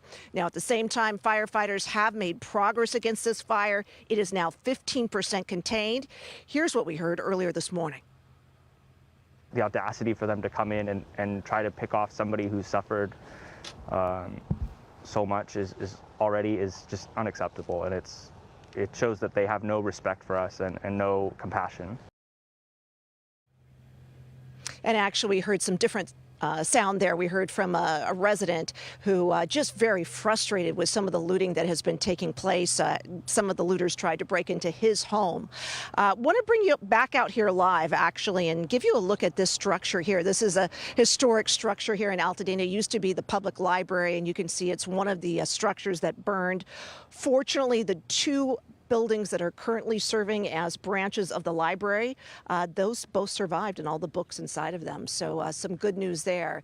And also here within Altadena, a lot of work being done to try and move things forward for the families who still remain here, who want to rebuild or whose homes did survive. And that was stressed this morning as well, that help will be available to get those FEMA applications filled out and also those insurance applications for folks who can't do that at home. All LA County libraries are being equipped to handle that. And we also heard from Supervisor Catherine Barger this morning that there will be local assistance centers set up in these communities so that folks at some point will be able to go to those community centers and get the help they need to start rebuilding. Absolutely. That is the focus for so many who have made it to safety now, surviving and starting to rebuild. Car, thank you so much. We want to get back to the Palisades fire this morning. That's the one we're watching very closely because even though it is 11% contained, it continues to grow. Absolutely. Growing concern as flames continue to spread, threatening more homes. That's in the Brentwood area. And that's where we find our reporter, Barry Pintar, live in Brentwood. Barry, thank you so much for joining us from CBS Pittsburgh as we continue our fire coverage. Let's start off by asking you, where are you now, Barry? The flames are right there. You can see them. They're coming up. What's that? There's flames right here. Barry! Yeah, you got to dial me in. Dial me in. Until you dial me in, I can't hear you. Sorry. I have my phone right in my hand. Guys, this is a fluid situation. As you see, it doesn't seem like Barry can hear us right now, so he's not sure that we're on TV. But as you see, he's actively speaking with fire officials, trying to get new information. I think he can hear us now. Barry, can you hear us? I think I'm getting you right here. You get to see the behind-the-scenes things here. This is okay. I gotcha. Are we on the air right now? Yes, Barry, we're live. Yes. Okay. Okay, gotcha. Go ahead and put me on mute, Damien, if you can. All right. So I wanted to pop in as soon as I can because I got the PIO of CAL FIRE here, Chris Harvey. All right, so Chris, so many eyeballs on Mandeville Canyon, this entire area. So where are we status-wise, almost up to the second, and how we're doing here in terms of the firefighting efforts? Yeah, so the main two concerns right now are all the topography and the weather, right? Okay. This is a very steep area to the terrain, not a lot of access in some of these areas to wheeled vehicles. Right. So we've got hand crews, we've got hose lays out into some of these steeper areas, and then the weather. You know, we had a little bit of a break in the wind last night and early this morning, but as it's getting warmer this morning, the winds are picking up. That obviously hampers hampers firefighting activity. And then this afternoon and this evening, we're even forecasted for some higher winds. Yeah, I know the higher winds are the problem. We were talking earlier, and I said, look, I know you don't have a crystal ball, and I acknowledge that. And these whole fighting efforts, that's part of it. What's next? But any kind of prognostication at all in terms of where you're seeing things to potentially go? Well, I can say this. Driving through this neighborhood this morning, we've got crews positioned throughout this neighborhood. We do have a good water supply. As you can see, we've got charged hose on the ground. Right. This particular house we are now has a swimming pool with a pump in it. A lot of these homes with swimming pools, crews can access water from the pools.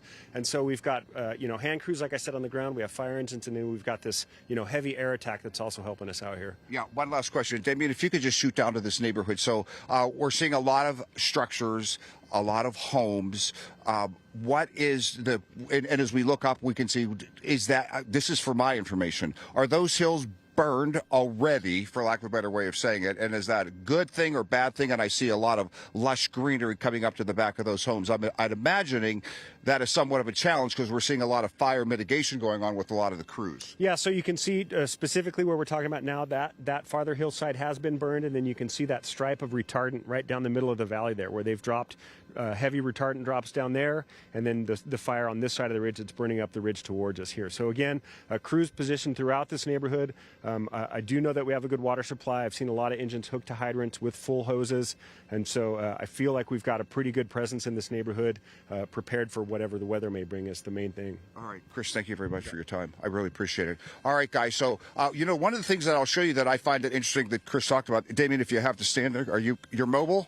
Okay, so a lot of these homes, we are in the backyard of a home, and as Chris just talked about, there's a swimming pool right here. Okay, this is a person's home who lives here in Mandeville Canyon in Brentwood, and you can see this actual pump right here with this blue hose going into the pool, and then this yellow hose going out to the patio. And look what we're seeing on it. I don't know, I'm not sure.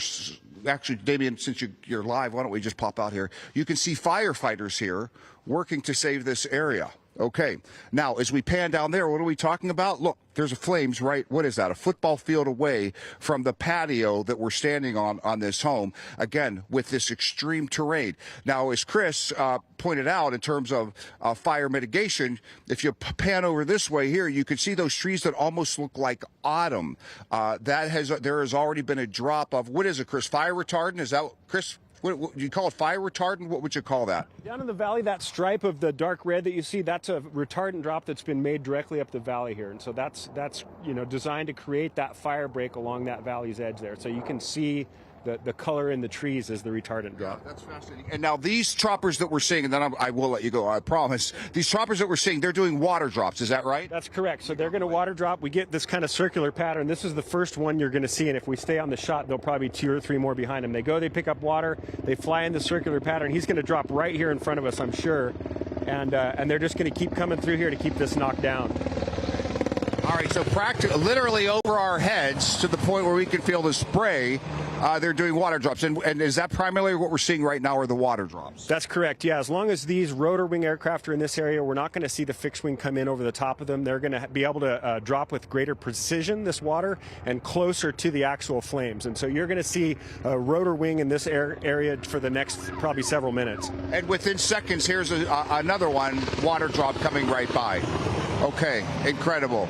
Well, again, just for further information from your viewers, if you can't see it as you come through here, we've got Orange County, CAL FIRE, privates, Colson. You've got a lot of different agencies' helicopters that are here right now. Ventura County Fire has a helicopter. So as you can see, there's a lot of different agencies that are involved in this water drop right now. Yeah, amazing. All right. Again, thank you for your service as always and all that you all are doing. What an incredible job. I'll swing back that way because, they're amazing that, as Chris explained to us, as all of these houses are in danger, not only and here comes another one. You don't turn around, Damien, but here comes another drop, one after the other. But on top of all that, new information to me, for lack of a better way of saying it, they are actually tapping into the pools of some of these homes to help fight these fires. So an incredible effort going up here to save this neighborhood, and to my knowledge at this moment, no homes have been lost.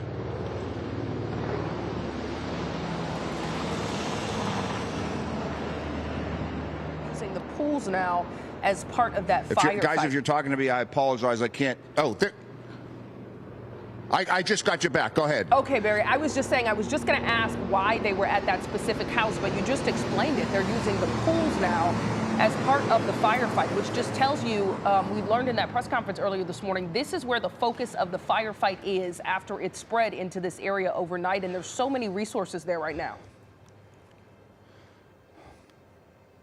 It's incredible. I'm glad you said that because I learned it as well. Damien, do you mind if we walk? Just don't fall into the pool literally. There's a jacuzzi right here. Just watch where you're walking. All right, let's go back out here so we could go back into the neighborhood. Yes. So again, when we came up here, you know, or right at 5, we went on the air early this morning, of course, and we are on a ridge overlooking Mandeville Canyon, and we just saw the fires popping all over the place. So now we have moved actually into Mandeville Canyon themselves. Let me move this chair where we have a vantage point over the neighborhood, and the only reason we have this vantage point is because the firefighters have taken over that area to tap into that pool. But as we stand here, not only can we see the neighborhoods that they're fighting for, but this very house has flames in its backyard, those flames being fought by its very own pool. So talk about resource. So the fire hydrants Chris talked about, they're tapped all over this area.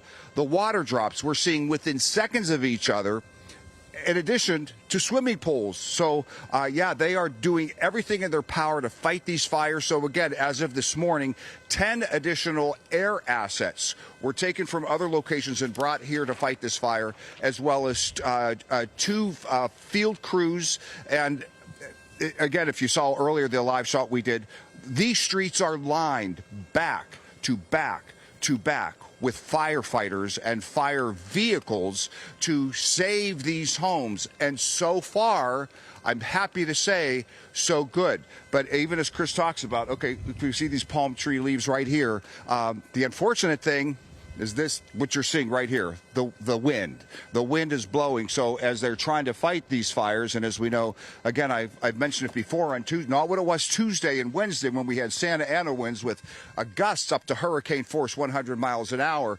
But any wind at all is not good news. Short of calm, any wind at all is not good news because, of course, we've heard the term fan the flames. That's exactly what it does. So as they're trying to put out the flames, it just takes one good wind gust and one good ember to make a fire jump from there to there. We have not seen that. So far, so good. Home saved at this moment, but certainly this area is evacuated and closed. Someone mentioned earlier, please, no looky-loos. This is not somewhere you want to come up and take a look around. You would have to get through police barricades anyway. And within the last hour, we saw that they are letting some residents back in with police escort if they need something vital, like a prescription. Other than that, you just can't get up here. But it's looking pretty good in terms of this hour and saving this neighborhood. Back to you.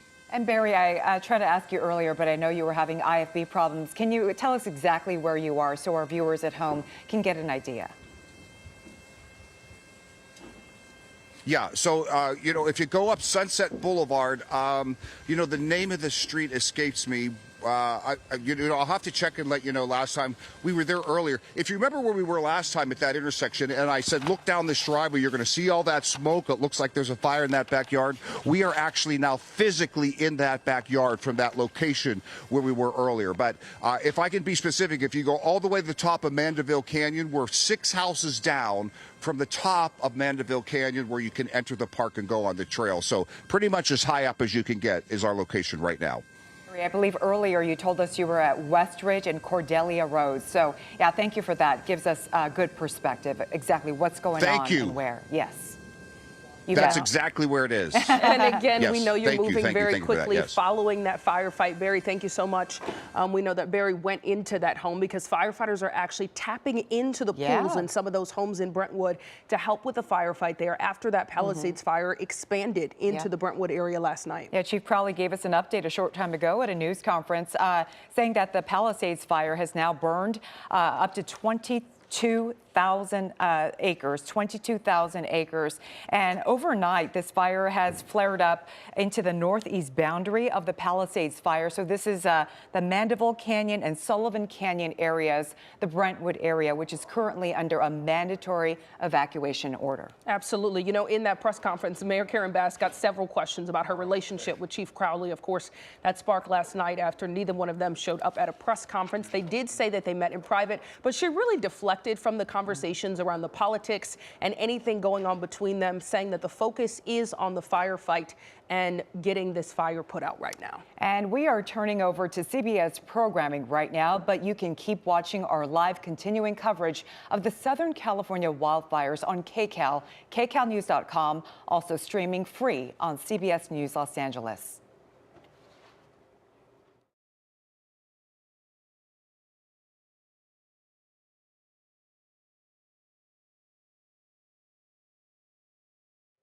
All right, welcome back. You are watching KCAL News with our special coverage of the wildfires. Right now, you're taking a live look at the Palisades Fire. That is the biggest focus right now for firefighters as that fire expanded last